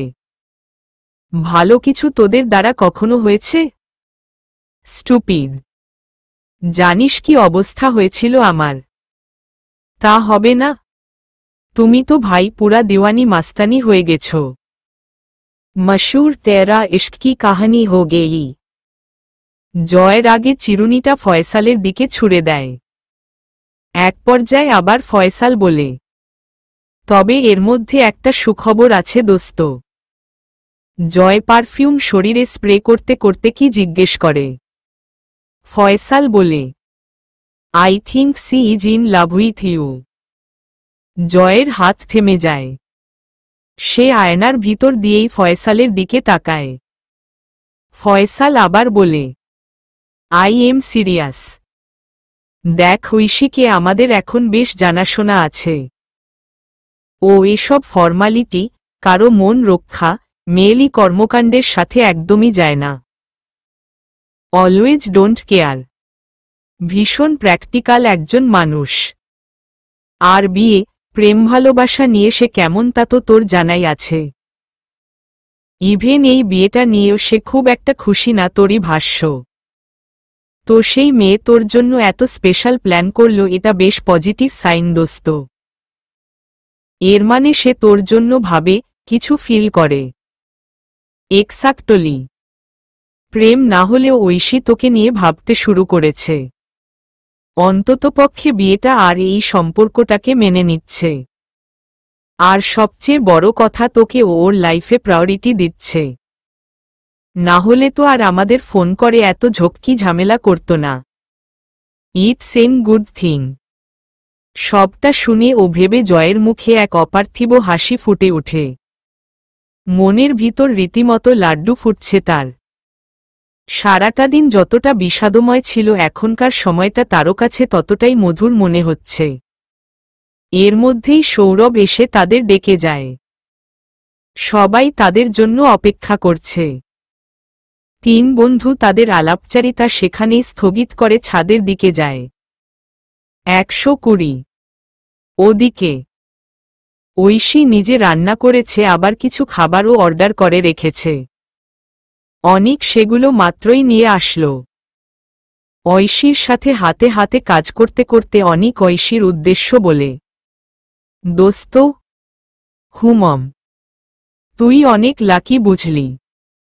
আচ্ছা, তা হঠাৎ এইডা মনে হইল কেন? তুই একটা খাঁটি হীরা পাইছস। জয় ভাই, তোর লাইফের লাকি চার্ম হব দেখিস। ঐশী কাজ থামিয়ে অনিকের দিকে ভ্রু কুচকিয়ে তাকায়। অনিকও এবার ঐশীর দিকে তাকিয়ে সিরিয়াস হয়ে বলে, আজকে সিরিয়াসলি তোরে কিছু কথা কই। তোর লাইফে অনেক সমস্যা, এইটা আমরা বুঝি। তুই আমরারে কিছু না কইলেও আমরা বুঝি। তোর ফ্যামিলির আচরণ দেইখা বুঝি। তুই মনে মনে কি কষ্ট লুকায় রাখছস তা আমরা জানি না। খালি এইটুকু জানি তুই খুব কষ্টে আছস। কিন্তু তুই এমন লাইফ ডিজার্ভ করস না দোস্ত। খুব কম পুরুষ মানুষ আছে যারা নিজের সবটা দিয়া একজনরে ভালোবাসতে পারে। ভাইয়ের জীবনে আগে কি হইছে তা ভুইলা যা বইন। ভাই তোরে খুব ভালোবাসে, খুব পাগলের মতো ভালোবাসে। এইটাই সত্যি। খালি কিছুক্ষণের জন্য তোরে না পাইয়া যেই মানুষ ভাইঙ্গা পড়বার পারে, যার চোখ দিয়া পানি ঝরবার পারে, ওমন মানুষের থিকা বেশি তোরে আর কেউ কোনো দিন ভালোবাসতে পারব না। মনের ভিতরে আর কোনো দ্বিধা রাখিস না দোস্ত। সব ভালো হইব ইনশাআল্লাহ। ঐশী নীরবে কেবল শুনে গেল, কোনো উত্তর করল না। 121। ছাদে গিয়ে দেখে সবাই খুব আনন্দ করছে। বিজয় গিটার বাজিয়ে সুর তুলছে। সবাই তাদের মতো করে আলাপচারিতায় মগ্ন। আর ছাদ থেকে এই গোধূলি বেলাটাও অনেক সুন্দর লাগছে। আশেপাশে সব সরকারি বাসভবন হওয়ায় গাছগাছালি অনেক আছে। যতদূর চোখ যায় সবুজ আর সবুজ। মৃদুমন্দ বাতাস বইছে। সব মিলিয়ে খুব সুন্দর একটা পরিবেশ। আর ছাদটাকেও আলাদাভাবে ডেকোরেট করা হয়েছে। সাদামাটা তবে খুব সুন্দর করে সবকিছু আয়োজন করেছে। পুরো ছাদটা ফেরি লাইট আর মোমবাতি দিয়ে সাজানো হয়েছে। যদিও এগুলো এখনো ঝালানো হয়নি। আর একটু পর হয়তো সব ঝালানো হবে। ছাদের এক সাইডে দুটো টেবিল। তাতে বুফের মতো করে বেশ কিছু পাত্র রাখা। আরও কিছু সরঞ্জামাদি আছে। আর বেশ কিছু ছোট ছোট প্ল্যান্ট রাখা আছে। সব মিলিয়ে খুবই ইউনিক বাট ক্লাসি একটা ভাইব আসছে। অন্যান্য বার্থডে সেলিব্রেশনের মতো বেলুন আর ফ্লাওয়ার দিয়ে সাজানো না। ওরকম কিছু হলেই বরং জয়ের ভালো লাগত না। ওসব বেলুন ফুল দিয়ে সাজানো বার্থডে সেলিব্রেশন করার মতো বয়সও তার না, ওমন কিছু তার পছন্দও না। এটাই সব দিক মিলিয়ে একদম যথার্থ। জয়ের পর্যবেক্ষণের মাঝে সিয়াম আর ফয়সাল ততক্ষণে বাকিদের সাথে জয়েন হয়ে গেছে। পুরো ছাদ জুড়ে তার নজর ঘুরছে। দেখতে দেখতেই কাঙ্ক্ষিত মানুষটাকে তার নজরে পড়ে যায়। নীল 3 পিচ পরা কর্মরত হাস্যোজ্জ্বল এক রমণী। ঐশী আশার সাথে কিছু একটা নিয়ে হাসি মুখে কথা বলছিল আর প্লাটগুলো মুছে রাখছিল। তখনই তার নজর যায় সৌম্যদর্শন এক পুরুষের দিকে। সাদা পাঞ্জাবিতে, যাকে ভীষণই স্নিগ্ধ লাগছে। সে কি মনে করে যেন নজর সরিয়ে কাজে হাত লাগায়। কিন্তু আর চোখে তার নজর ঘুরে ফিরে সেই সৌম্যদর্শনের দিকেই যাচ্ছে। জয় বিষয়টা খেয়াল করে মুখ ফিরিয়ে মুচকি হাসে। এরপর ঐশীর কাছে গিয়ে দাঁড়ায়। গিয়ে স্বাভাবিকভাবেই আশার সাথে কুশল বিনিময় করে। আশাও হালকা কথাবার্তা বলে দুজনকে স্পেস দেওয়ার জন্য বাহানা দিয়ে সরে যায়। আশা যেতেই জয় ঐশীর মুখে ফু দেয়। এতে করে ঐশীর কানের পিছে গুজা খুচরো চুলগুলো ঐশীর মুখের সামনে ছড়িয়ে পড়ে। ঐশী সেগুলো আবার কানে গুজতে গুজতে জয়ের দিকে চোখ গরম করে তাকায়। বিপরীতে জয় দাঁত কেলিয়ে হেসে ওঠে। ঐশী আবার কাজে মনোযোগ দেয়। জয় বলে, ম্যাডাম দেখুন তো আমাকে কেমন লাগছে। ঐশী এবার জয়ের দিকে তাকায়। এরপর দুহাত বুকে জড়িয়ে জয়কে আগাগোড়া ভালো করে পরখ করে। সাদা পাজামা পাঞ্জাবিতে সুঠামদেহী জয়কে বেশ দারুণ মানিয়েছে। ঐশী মাথা নাড়িয়ে বলে, ভালো লাগছে। খালি ভালো? তো আর কি বলবো? জয় ঐশীর দিকে ঝুঁকে বলে, বলবি খুব সুন্দর লাগছে, একদম তোমার বর লাগছে। ঐশী কিছু বলতে গিয়েও হেসে ফেলে। জয়ও ঐশীর সাথে তাল মিলিয়ে হেসে ওঠে। দুজন দুজনের দিকে তাকিয়ে হাসছে। এই সুন্দর মুহূর্তটাই বিজয় দূর থেকে ক্যামেরা বন্দি করে ফেলে। ভালোবাসাগুলো দেখতেও ভালো লাগে। 122। রাত এখন প্রায় 9টা। হঠাৎ করেই বেশ বাতাস বইতে শুরু করেছে। ছাদের ফেরি লাইটগুলো এখন জ্বলছে, মোমবাতিগুলোতেও আগুনের শিখা জ্বলছে। তবে এত বাতাসের মধ্যে অনেকগুলো মোমবাতিই নিভে গেছে। কিছু কিছু এখনও বাতাসের সাথে যুদ্ধ করে নিভু নিভুভাবে জ্বলে যাচ্ছে। কেক কাটা পর্ব সহ খানাপিনার পর্বও শেষ। এখন সবাই গানবাজনা নিয়ে ব্যস্ত। গানের কলি খেলছে সবাই। ঐশী সবার জন্য চা কফি বানিয়ে নিয়ে এসেছে। হৈহুল্লোড়গুলো পিছনে ফেলে সে 1 কাপ দুধ চা নিয়ে রেলিং ধরে দাঁড়িয়ে পড়ে। জয়ও আস্তে আস্তে তার পাশে এসে দাঁড়ায়। ঐশী জয়ের দিকে তাকাতেই জয় মিষ্টি একটা হাসি উপহার দেয়। ঐশীও ফিরতি হাসি উপহার দেয়। বাতাসে ঐশীর চুল আর নীল উড়োনাটা উড়ছে। ফেইরি লাইটটা ঐশীর মুখে পড়ছে, যার কারণে এক অনাবিল সৌন্দর্যে ছেয়ে গেছে। জয় তা মুগ্ধ নয়নে দেখছে। পিছন থেকে গিটারের সুর ভেসে আসছে। ঠান্ডা বাতাস বইছে। পরিবেশটা এত মনোরম হয়ে উঠেছে। থ্যাঙ্কস। জয়ের কথায় ঐশী বলে, কেন?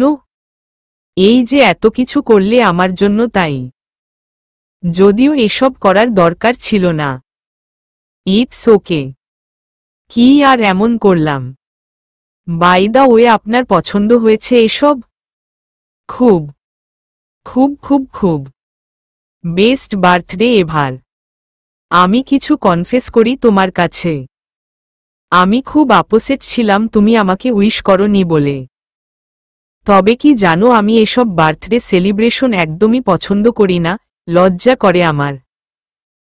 বাট আমি চাইছিলাম তুমি আমাকে উইশ করো। এখানে এসে আমার মনে হলো তুমি তো জানোই না। আর জানো, এই প্রথমবার কোনো বার্থডে অ্যারেঞ্জমেন্ট দেখে আমার এত ভালো লাগছে। I am so happy. জয়ের বাচ্চাদের মতো এত উচ্ছ্বাস দেখে ঐশী জোরে জোরে হেসে দেয়। জয়ের মাঝে এখনও অনেক বাচ্চামি আছে। জয় যে খুশি তা তার মুখ দেখেই বোঝা যাচ্ছে। ঐশী এবার বলে, আমিও আপনার কাছে একটা সিরিয়াস কথা বলি। হ্যাঁ, আমার এসব বার্থডে ডেট ফেট নাম্বার মনে থাকে না। ইভেন আমার নিজের জন্মদিনের কথাও মনে থাকে না। আমাকে যদি আপনার বার্থডের কথা বলতেনও তবুও আমার মনে থাকত না। For sure. সো এসব বিষয় নিয়ে ভবিষ্যতেও আমার উপর কখনো রাগ করবেন না। ওকে? জয় হাসি মুখে হ্যাঁ জানায়। জয় এটা ভেবেই খুশি হয় ঐশী ওদের ভবিষ্যৎ নিয়ে ভাবছে। ঐশী আবার বলে, ইভেন আমারও এসব বার্থডে সেলিব্রেশন একদমই পছন্দ না। বিরক্ত লাগে। হ্যাঁ, বার্থডে তো কি হয়েছে? জন্মদিন কোনো খুশির বিষয় না। বরং একটা করে জন্মদিন আসছে আর আমরা মৃত্যুর দিকে এক পা করে এগিয়ে যাচ্ছি। এটা নিয়ে এত এক্সাইটেড হওয়ার কিছু নেই। বরং সেলিব্রেশন যদি করতেই হয় তাহলে এমন কিছু করা উচিত যেন সেই ব্যক্তির আমলনামায় কিছু সওয়াব যোগ হয়। জয় মুচকি হাসে। সে আর অবাক হয় না, মুগ্ধ হয়। এভাবে কয়জন মানুষ ভাবে? এই মেয়ে জয়কে মুগ্ধ করার কোনো সুযোগ ছাড়ে না। জয় মনে মনে ভাবে, তোমার আর কত রূপ বলো তো? রূপে গুণে সব দিক দিয়ে মাশাল্লাহ। একই অঙ্গে এত রূপ রাখো কি করে তুমি? মুখে বলে। তাহলে এই আয়োজন? আমি পছন্দ না করলেও অন্যরা তো করে। আর সিয়াম ভাইয়া বলল কারো নাকি খুব শখ তার বাবা মা আর বন্ধু ব্যতীত স্পেশাল কারো কাছ থেকে সারপ্রাইজ পাওয়ার। তাই ভাবলাম বেচারার মনের আশাটা পূর্ণ করি। জয় জোরে জোরে হেসে ওঠে। এভাবেই দুজনের কথা চলতে থাকে। কেউ তাদের ডিস্টার্ব করে না। তবে একটা বিষয় সবার অগোচরে থেকে যাবে যে জয়ের উছিলায় জয়ের নামে ঐশী আজ কিছু গরিব দুঃখীদের মাঝে খাবার বিলিয়েছে। আচ্ছা, এটা কি কেবল ভালো লাগা নাকি নতুন কিছুর সূচনা? সার্কিট হাউসের মাঠের পাশে বসে আছে জয় আর ঐশী। বিশাল বড় মাঠ। সারাক্ষণ মাঠে খেলাধুলা চলে। মাঠের ওপাশে বিভিন্ন ক্লাব আর এপাশে বসার জায়গা। সেখানেই বসে আছে তারা। দুজনের হাতেই চা। ঐশী আশপাশটা এনজয় করলেও জয় আসার পর থেকেই কেমন মুষড়ে আছে। ঐশী এক হাঁটুতে ভর করে গালে হাত দিয়ে জয়কে দেখছে। ঐশীর ঠোঁটের কোণে মৃদু হাসি। প্রথম সাক্ষাতে ঐশী বুঝতে পেরেছিল জয়ের মাঝে অত রাগঢাক নেই। না হলে জীবনের অতীত কেউ এত অনায়াসে অচেনা কাউকে বলতে পারে। আর লোকটা খুব কনফিউজড। ঐশীর একটা ভাবনা সঠিক অপরটা নয়। জয়ের মাঝে সত্যিই কোনো রাগঢাক নেই। তবে জয় অতটাও কনফিউজড না, অন্তত ঐশীর থেকে তো কমই। আসলে মানুষ যখন একটা বিষয় নিয়ে খুব গভীরভাবে চিন্তা করে এবং নিজের মাঝে ধারণ করে সেটা থেকে মুক্তি পাওয়া কঠিন। যে মানুষটা ছোট থেকেই একজনকে মনে প্রাণে চায়, যাকে নিয়ে অবুঝ মনেই স্বপ্ন সাজিয়েছে, সেই মানুষটা যখন জানতে পারে তার স্বপ্ন পূরণ হবে না, তার এতদিনের গড়া দুনিয়াটা কেবল তার নিজস্ব খেয়াল খুশি হয়েই রয়ে যাবে, তার মাঝে এতটুকু অসহায়ত্ব থাকা স্বাভাবিক। যখন মানুষ চার দেয়ালের মাঝে ফেঁসে যায়, দমবন্ধ হয়ে যখন মরার অবস্থা হয়, তখন মানুষ এক ফোঁটা আশার আলোর জন্য কতটা ছটফট করে তা ঐশীর ভালো জানা আছে। সে নিজেই এটা ভোগ করেছে। ঐশী বিশ্বাস করে পুরুষ মানুষ খারাপ, বিয়ে করে কেউ সুখী হয় না, ইত্যাদি ইত্যাদি। ঐশী এখনও তা বিশ্বাস করে। তবে জয়ের ক্ষেত্রে সেই জিনিসটা এখন আর তার ভাবনায় আসে না। না চাইতেও একটা বিশ্বাস কাজ করে। এই বিশ্বাসটা জয় নিজে আদায় করে নিয়েছে, ইলোরা ইয়াসমিনও এর ভাগীদার। তবে এই সম্পর্কটাতে ঐশীর কোনো এক্সপেকটেশন নেই। সে নিজের ভাগ্যকে একবার যাচাই করে দেখতে চায়। ঐশীর বরাবরই কম কথা বলা মানুষ পছন্দ। সে নিজেও কম কথা বলতে পছন্দ করে। তাই বলে আলট্রা মুখচোরা মানুষ পছন্দ না। যেখানে কথা বলা উচিত বা প্রয়োজনে যার সাথে কথোপকথন চালানো যাবে এমন মানুষ পছন্দ। জয় কিছুটা সেরকমই। সবার সামনে বা সবার সাথে জয় বেশি কথা বলে না, কেবল ঐশীর সাথে। জয় প্রতিটা মানুষের সাথে আলাদা আলাদা বিহেভ করে, তা সে বেশ লক্ষ্য করেছে। ফ্যামিলির সাথে একরকম, ফ্রেন্ডদের সাথে একরকম, কাজের জায়গায় একরকম, আবার ঐশীর সাথে আরেক রকম। যার সাথে যেরকম ব্যবহার করা উচিত জয় সেটাই করে। সবগুলো সম্পর্ক খুব সুন্দরভাবে ব্যালেন্স করে চলে। লোকটার এই সাইডটা ঐশীর ভীষণ পছন্দ। বিয়ের পর কি হবে জানা নেই। কেবল ঐশীর কাছে জয় নিজেকে একদম ভেঙেচুরে দেয়। কোনো লিমিটেশন নেই, কোনো ফর্মালিটি নেই। মাঝে মাঝে খুবই ম্যাচিউর, ঐশীর পারফেক্ট গার্ডিয়ানের ন্যায়, আবার মাঝে মাঝে খুবই চাইল্ডিশ ব্যবহার করে। এই তো সেদিন ছুটির সময় একজন স্টুডেন্টের ভাই এসেছিল তাকে নিতে, তখন ঐশীর সাথেও কথা বলে। ঐশীও সৌজন্যে রক্ষার্থে কথা বলছিল। তখনই জয় আসে। দূরেই দাঁড়িয়ে ছিল কিছুক্ষণ। তারপর আবার কি হলো কে জানে। তার পাশে এসে মুখ ফুলিয়ে উড়োনাটা ধরে দাঁড়িয়ে থাকল। বাচ্চারা যখন কাউকে যেতে দিতে না চাই বা কোনো জিনিস বা কাউকে নিজের আয়ত্তে রাখতে যেভাবে কাপড় ধরে থাকে সেভাবে। ঐশী আর ভদ্রলোক দুজনেই জয়ের এমন ব্যবহারে অবাক হয়ে জয়ের দিকে তাকিয়েছিল, তবে জয় ওসব আদৌ কেয়ার করে? অচেনা একজনের সামনে জয়ের এমন ব্যবহারে ঐশী ভীষণ বিব্রত বোধ করে। সেদিন আর জয় তার সাথে কথা বলেনি। পরে অবশ্য এর কারণ বুঝতে তার বাকি থাকে না। অনর্থক জেলাসি। ঐশী জানে জয় তার পরিবারের মানুষদের পছন্দ করে না। অবশ্য পছন্দ না করাটাই স্বাভাবিক। এতে তারও কোনো আক্ষেপ নেই। তারপরও জয় কখনো তাদের সাথে খারাপ ব্যবহার তো দূরের কথা তেমন কোনো অসংলগ্ন ব্যবহারই করে না যাতে তারা বুঝতে পারে জয় ওনাদের পছন্দ করে না। সবসময় হাসি মুখে, ভদ্রভাবে এবং আন্তরিকতার সহিত ব্যবহার করে। ঐশীর মনে হতো জয় দায়িত্বশীল না। তবে সে ভুল, জয় ভীষণ দায়িত্বশীল এবং ভীষণ কেয়ারিং একজন মানুষ। আর দেখতে শুনতে তো মাশাল্লাহ। এতক্ষণ ধরে ঐশী জয়ের দিকে তাকিয়ে এসবই ভাবছে কিন্তু জয়ের কোনো নড়চড় নেই। সে নিচের দিকে তাকিয়ে কিছু একটা ভাবছে। চাটাও ঠান্ডা হয়ে গেছে তার। ঐশী তার কাঁধ দিয়ে জয়ের কাঁধে ধাক্কা দেয়। ইশারায় কি হয়েছে জানতে চায়। জয় মুচকি হেসে নাসূচক মাথা নাড়ায়। ঐশী এবার নড়েচড়ে বসে জয়কে বলে, এভাবে মুষড়ে আছেন কেন? কি সমস্যা বলুন তো? এভাবে হুট করে এখানে নিয়ে আসলেন আর এখন কিছুই বলছেন না। কি হয়েছে বলুন না? জয় কিছুক্ষণ আমতা আমতা করে, যা বলে তা শুনে ঐশীর মনে মিশ্র এক অনুভূতি হয়। উচ্চতর ডিগ্রির জন্য জয় স্কলারশিপ পেয়েছে। 2 বছরের জন্য অস্ট্রেলিয়ায় যেতে হবে তাকে। এটা শুনে ঐশী জয়ের জন্য খুশিও হয়েছে, আবার তার মনে ভয়ও দানা বাঁধছে। সামনেই তাদের বিয়ে। এদিকে জয় নিজেও স্কলারশিপটা নিতে চাচ্ছে না। জয়ের মনেও ভয় হচ্ছে ঐশী যদি এবার বিয়েটা ক্যান্সেল করে দেয়। 2টা বছর। একে তো ঐশী এই সম্পর্ক নিয়ে এমনিতেই দ্বিধান্বিত। তার উপর ঐশীর ট্রমা। জয় চায় না ঐশী কোনো ইনসিকিউরিটিতে ভোগুক। কিন্তু ডাক্তারি তার ভীষণ শখের পেশা, বড় ডাক্তার হওয়া তার স্বপ্ন। আর তাই এই স্কলারশিপটা তার জন্য খুবই গুরুত্বপূর্ণ। তবুও সে ঐশীর জন্য এমন হাজারটা স্বপ্নশোক কোরবানি করতে প্রস্তুত।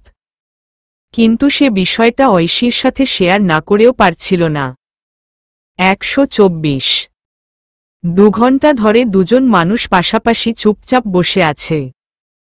জয় নিজের সিদ্ধান্ত নিয়েছে। ঐশী তার জীবন, ঐশীকে ছাড়া সে তার লাইফ কল্পনাও করতে পারে না।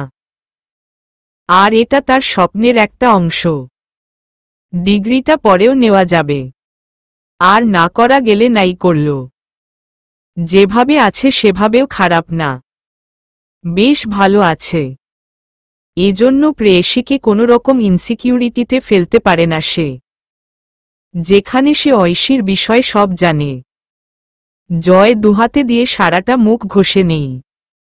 এরপর ঐশীর দিকে ফিরে স্বাভাবিক গলায় বলে, ঐশী ডোন্ট ওয়ারি, আমি কোথাও যাচ্ছি না। তুমি কোনো রকম টেনশন করো না। আসলে বিষয়টা আমি তোমাকে জানাতে চাইছিলাম, আর বুঝোই তো বিষয়টা কতটা খুশির। তাই আর কি। তুমি মন খারাপ করো না। আমি তোমাকে ছেড়ে কোথাও যাচ্ছি না। এত বড় একটা সুযোগ হাতছাড়া করবেন কেন? দেখুন, আমি জানি ডাক্তারি পেশাটা আপনার খুব শখের পেশা, অনেক বড় ডাক্তার হওয়া। তার জন্য এই ডিগ্রিটা অনেক ইম্পর্টেন্ট। এটা হাতছাড়া করা মানেই বোকামি। আপনি যাবেন ডাক্তার সাহেব। জয় ঐশীর কথায় একটু খুব অবাক হয়। জয় কিছুক্ষণ সময় নিয়ে মেকি হেসে বলে, আরে ধুর ব্যাপার না, এটা পরেও করা যাবে, তুমি ওসব নিয়ে ভেবো না। আর মাত্র 1 মাস পরে আমাদের বিয়ে, তুমি সেটা নিয়ে চিন্তা করো। আমার জন্য তুমি বেশি ইম্পর্টেন্ট। ঐশী জয়ের দিকে একদৃষ্টিতে তাকিয়ে থাকে। স্বপ্ন ভাঙা মন ভাঙার থেকেও বেশি যন্ত্রণার ডাক্তার সাহেব। স্বপ্ন ভাঙার সাথে সাথে মানুষের মনটাও ভেঙে যায়, আত্মবিশ্বাসও ভেঙে যায়। মন ভাঙলে আপনি অপর মানুষকে দোষ দিতে পারবেন, এতে সাময়িক হলেও কিছুটা স্বস্তি পাওয়া যায়। কিন্তু যখন স্বপ্ন ভেঙে যায়, তখন কাউকে দোষারোপ করেও স্বস্তি মেলে না। বারবার মনে হবে যদি কারো কথা না শুনতাম, যদি এটা করতাম, যদি ওটা করতাম। আর যদি কারো জন্য স্বপ্ন ভাঙে, তাকে আপনি না কখনো বলতে পারবেন আর না সেই ব্যথা সহ্য করতে পারবেন। আমি কারো স্বপ্ন ভাঙার কারণ হতে চাই না ডাক্তার সাহেব, ব্যথার কারণ হতে চাই না। আপনি যাবেন ডাক্তার সাহেব। ঐশী, এমন সুযোগ আরও আসবে। এটা তেমন কোনো ফ্যাক্ট না, বাট এই সময় আর আসবে না। হয়তো। কিন্তু আমি তোমাকে হারাতে পারবো না ঐশী। এমন হাজার স্বপ্ন তোমার পায়ে রাখতে রাজি আমি, তবুও তোমাকে হারাতে চাই না আমি। ডাক্তার সাহেব, এসব ফিল্মি ডায়লগে জীবন চলে না। নিজের স্বপ্নের কদর করতে শিখুন, আগলে রাখতে শিখুন, নিজের ভালোটা বুঝুন। হ্যাঁ, তাই করছি। নিজের ভালোটাই বুঝছি। আর আমার সেই ভালোটা তুমি। কোনো কিছুর জন্য আমি তোমাকে হারাতে পারবো না। তুমি তোমার বুকে হাত রেখে বলো তো, তুমি সত্যিই আমাকে মন থেকে যেতে বলছো? তোমার মাঝে কোনো দ্বিধা নেই? তুমি ইনসিকিউর ফিল করছো না? বলো। জয় উত্তেজিত হয়ে কথাগুলো বলে, কিন্তু ঐশী নিশ্চুপ থাকে। জয় নিজেকে শান্ত করে বলে, লিসেন ঐশী, আমাদের সম্পর্কটা এখনো মজবুত হয়নি, সম্পর্কের পরিণয় পায়নি। আমি তোমাকে ভালোবাসলেও তুমি আমাকে এখনো অবধি বিশ্বাসটাই করে উঠতে পারোনি।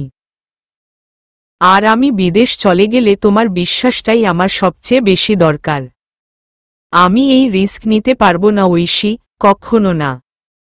125। ঐশী বিগত 3 দিন ধরে জয়ের বিষয় নিয়ে ভাবছে। এই 3 দিনে সবকিছু স্বাভাবিক থাকলেও ঐশী স্বাভাবিক নেই। কোথাও যেন তাল কেটে গেছে। জয় রোজ ফোন করছে, স্বাভাবিকভাবেই কথা বলছে। জয় ইলোরা ইয়াসমিনকেও কিছু বলেনি। এমনকি স্কলারশিপটা যে সে পেয়েছে সেটাও জানায়নি। সে ভেবেছে যতই হোক এমন একটা অফার ঐশীর জন্য রিজেক্ট করছে শুনলে মায়ের মনে ঐশীকে নিয়ে বিরূপ প্রভাব পড়বে। আসলে সে ঐশীর জন্য না, নিজের জন্যই রিজেক্ট করছে, কারণ তার কাছে ঐশীই সবচেয়ে বেশি আগে। কিন্তু জয় না বললেও ইলোরা ইয়াসমিন জানে জয়ের স্কলারশিপের কথা। ইভেন সবই জানেন। তিনি মনে মনে বেশ কষ্ট পেয়েছেন। জয় স্কলারশিপটা করতে চাইছে না এই ভেবে না। তিনি এটা ভেবে কষ্ট পাচ্ছেন যে তার ছেলে তার জীবনের এত বড় একটা অর্জনের কথা তার সাথে শেয়ার করেনি, এটা ভেবে। তার ছেলের এত বড় সুযোগের খবরটা অন্য একজনের কাছ থেকে তার শুনতে হয়েছে। ঐশীর জন্য তার মনে কোনো কষ্ট নেই, আক্রোশ নেই। জয় যদি তাকে বলতো, তাহলে তিনি নিজেই না করতেন এখন এই ডিগ্রিটার জন্য। কারণ এখন সবচেয়ে ইম্পর্টেন্ট দুজনের সম্পর্কটা মজবুত করা। ডিগ্রি তো পরেও নেওয়া যাবে। কিন্তু তার ছেলে নিজের মুখে তাকে খবরটা না দেওয়ায় তিনি কষ্ট পেয়েছেন। ছেলে হয়তো ভেবেছে মা বিষয়টা বুঝবে না, তাই বলেনি। ছেলে তাকে বিশ্বাস করতে পারেনি, এটা ভেবে তিনি কষ্ট পেয়েছেন। 126। বিছানায় আধশোয়া হয়ে ভাবছে ঐশী। হঠাৎ করেই ঐশী উঠে বসে ফোন হাতে নিয়ে পায়চারি করতে থাকে। আবার অস্থির পায়ে বারান্দায় চলে যায়। কিছুক্ষণ পর হাতে থাকা ফোনটার দিকে একধানে তাকিয়ে কিছু ভাবতে থাকে। বেশ সময় নিয়ে ভেবে মুখ ফুলিয়ে একটা শ্বাস ছাড়ে। এরপর ঝটপট ফোনও কিছু টাইপ করে বারান্দায় রাখা চেয়ারে ধপ করে বসে পড়ে। দুহাতে নিজের মুখ চেপে ধরে বসে থাকে। ওদিকে জয় এই 3 দিন কাজের জন্য ঢাকায় ছিল। কেবল মাত্র বাসায় ফিরল। সবে গোসল করে বের হয়েছে। টাইম দেখার জন্য ফোনটা নিতেই ঐশীর নাম্বার থেকে মেসেজ নোটিফিকেশন দেখে। মেসেজ ওপেন করে পড়ে খানিক ভ্রু কুঁচকায়। কিন্তু মেসেজটা বুঝার পর কিছুক্ষণের জন্য সে থমকে যায়। সে আবার ফোনের স্ক্রিনে চোখ বুলায়, সেখানে জ্বলজ্বল করছে একটা বাক্য, আই ট্রাস্ট ইউ। জয় তাড়াতাড়ি ঐশীকে কল দেয়। ঐশী জানত এই কলটা আসবে, তাই সে নিজেকে স্বাভাবিক করে কলটা রিসিভ করে। ওপাশ থেকে হ্যালো বলতেই জয় বলে, Oishi are you serious? Yes. জয়ের খুশিতে জয়ী হওয়ার ভঙ্গিতে আস্তে করে ইয়েস বলে ওঠে। ঐশী ফোনের ওপাশ থেকেও যেন জয়ের খুশিটা অনুভব করতে পারছে। জয় বলে, তোমার মাঝে সত্যি কোনো দ্বিধা নেই তো? ওপাশ থেকে নিরুত্তর। জয় একটু পর আবার ঐশী বলে ডেকে ওঠে, নো। এবার আপনি বিদেশে যাওয়ার জন্য নিজেকে প্রস্তুত করুন। জয়ের মুখে তৃপ্তির হাসি ফুটে ওঠে। ঐশী বলে ওঠে, রাখছি, আল্লাহ হাফেজ। ঐশী কল কেটে রুমে এসে দরজা লাগিয়ে দিয়ে বিছানায় গিয়ে শুয়ে পড়ে। আর ভাবে, জীবন নিয়ে জুয়া খেলায় নেমেছি আমি। যে যাওয়ার সে আজ হোক কাল হোক এমনিতেই যাবে। যা হওয়ার হবে। কপালে যা লিখা আছে তাই তো হবে। শত ভাবনা চিন্তা করেও তা আটকাতে পারব না। আর কোনো চিন্তা ভাবনা করব না আমি। আজ থেকে সব ভাগ্যের উপর ছেড়ে দিলাম। এবার কেবল স্রোতে গা ভাসিয়ে যাব। 127। পরের দিন জয় জুম্মার নামাজ পড়ে মায়ের রুমে যায়। ইলোরা ইয়াসমিন প্রতি শুক্রবার জোহরের নামাজ পড়ে কোরআন শরীফ পাঠ করে। জয় গিয়ে মায়ের পাশে বসে। ইলোরা ইয়াসমিন কোরআন শরীফ পাঠ শেষে কোরআন শরীফ বন্ধ করে রাখতেই জয় মায়ের কোলে মাথা দিয়ে শুয়ে পড়ে।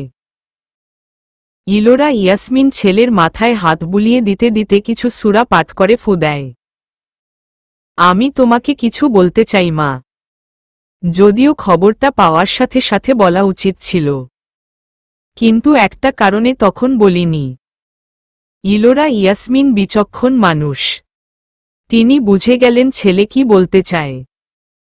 তবুও তিনি কিচ্ছু না জানার ভান করে বলে, কি বলবি বাবা? জয় মায়ের কোল থেকে উঠে হাসি মুখে বলে, অস্ট্রেলিয়ায় আমার স্কলারশিপ হয়েছে মা। ইলোরা ইয়াসমিনের চোখে পানি চিকচিক করছে। তিনি ছেলের মুখে হাত বুলিয়ে কপালে চুমু খায়। আর ছেলের মাথায় হাত রেখে বলে, অনেক বড় হ বাবা। তোর সব স্বপ্ন পূরণ হোক। সব মনোকামনা আল্লাহ পূরণ করুক বাবা। জয় মাথা নিচু করে বলে, খবরটা আমি 4 দিন আগেই পেয়েছিলাম মা, কিন্তু বলিনি। আসলে আমি স্কলারশিপটা নিতে চাচ্ছিলাম না। এর কারণটা আমার মনে হয় তুমি বুঝতে পেরেছ। আমি চাইনি ঐশী কোনো ইনসিকিউরিটিতে ভুগুক। এখনও আমাদের মাঝে সম্পর্কটা পাকাপোক্ত হয়নি, আন্ডারস্ট্যান্ডিং নেই। তাই ভাবলাম তোমাকে না বলি। ভেবেছিলাম এটা বললে তুমি হয়তো ঐশীর প্রতি মনে বিরূপ ধারণা পোষে রাখবে। কিন্তু পরে মনে হলো আমার মা সবার থেকে আলাদা, অসাধারণ একজন নারী। সে এমন কিছুই করবে না, বরং তোমাকে বললে তুমিই আমাকে এখন যেতে মানা করবে। কিন্তু ওইদিনই জরুরি কাজে ঢাকা যেতে হলো। ফোনে বলতে পারতাম, বাট আমি চেয়েছিলাম সামনাসামনি বলতে। সরি মা, আমাকে মাফ করে দাও। ইলোরা ইয়াসমিনের মনে যেই কষ্টটা ছিল তা এখন আর নেই। তিনি অশ্রুসজল চোখে ছেলেকে বুকে জড়িয়ে নেয়। পুরুষ মানুষেরও সব দিক ব্যালেন্স করে চলতে হয়।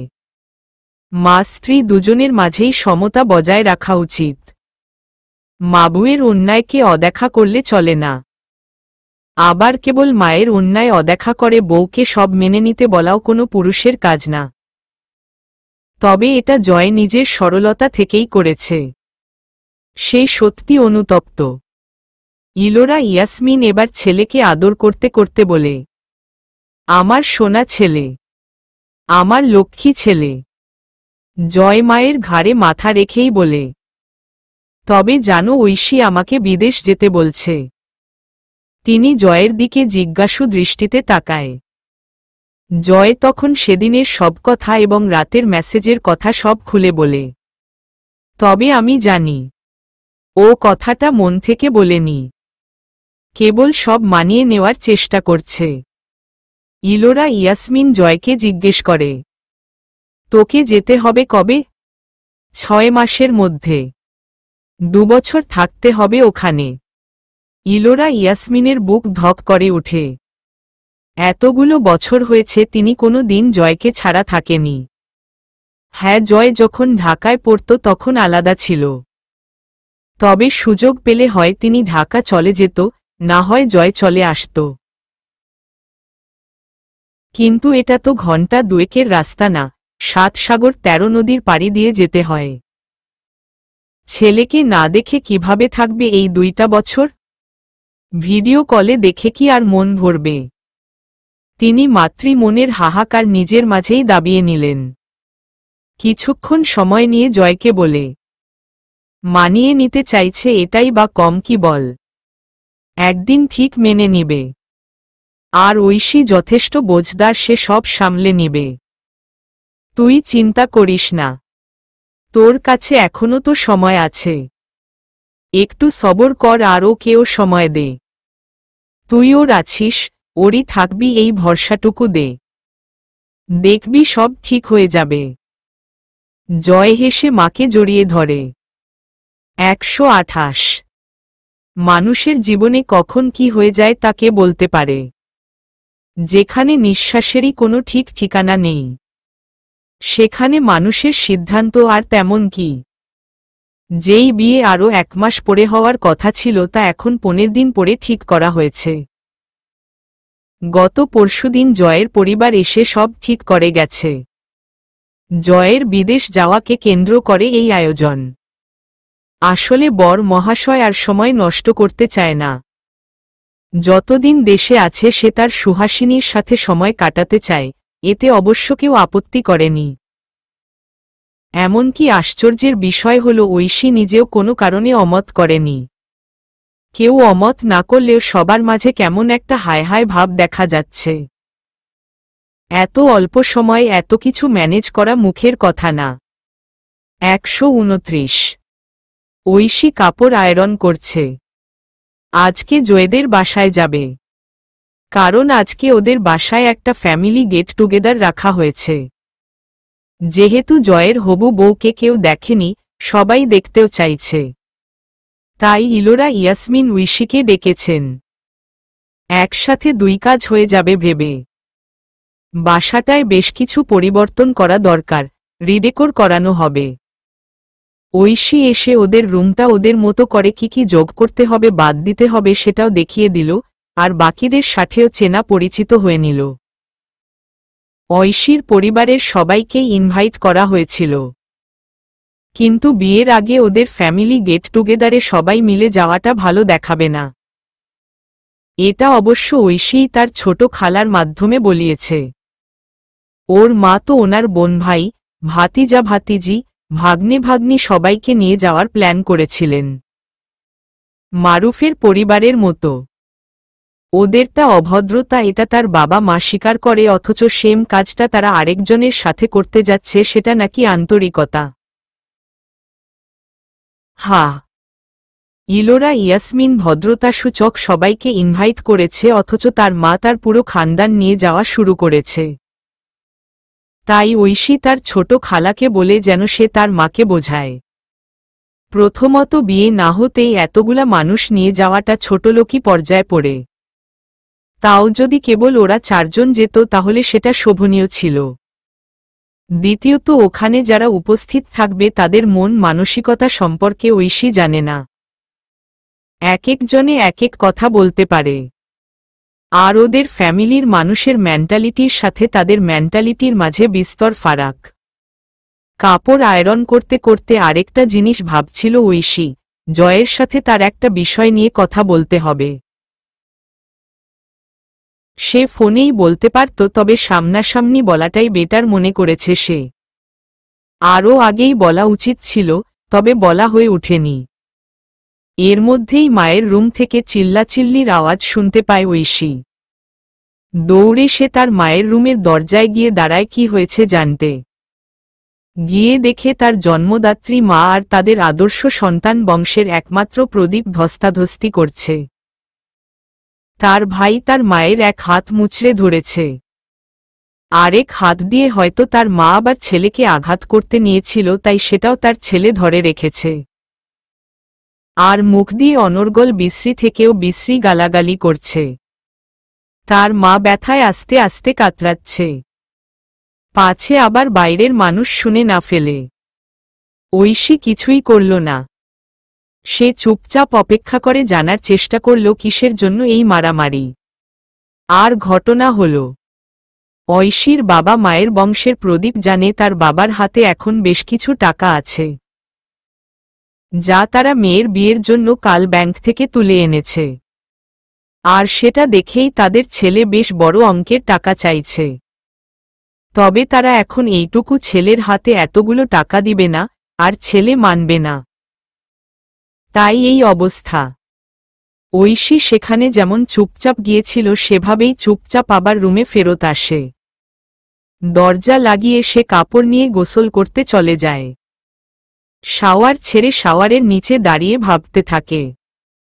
তার এই কাজটা দেখলে মানুষ ছি ছি করবে আর বলবে কেমন মেয়ে, ভাই মাকে মারছে দেখেও কোনো হেলদোল নেই। ওইটুকু ছেলে যে মাকে মারছে সেটাও ছাপিয়ে যাবে তার কিছু না করাই। অথচ কেউ জানবে না। প্রথম প্রথম ঐশী গিয়ে ছাড়ানোর চেষ্টা করত, তখন তার ভাই তার উপর চড়াও হতো। না পেরে ঐশীও মার শুরু করত। এতটুকু পর্যন্ত সব ঠিক। এরপর সব শান্ত হয়ে গেলে ঐশীর মা এসে আবার ওকেই মারত।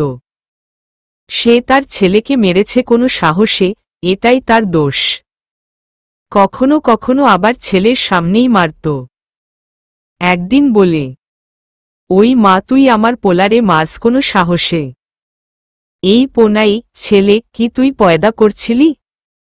পয়দা তুই করস নাই, পয়দা আমি করছি। পয়দা করতে কষ্ট লাগে, নিজে ক্ষমতা কইরি পয়দা করগা। পরে ওইগুলারে মাইরা মজা নিস। ব্যাস ওইদিনই লাস্ট।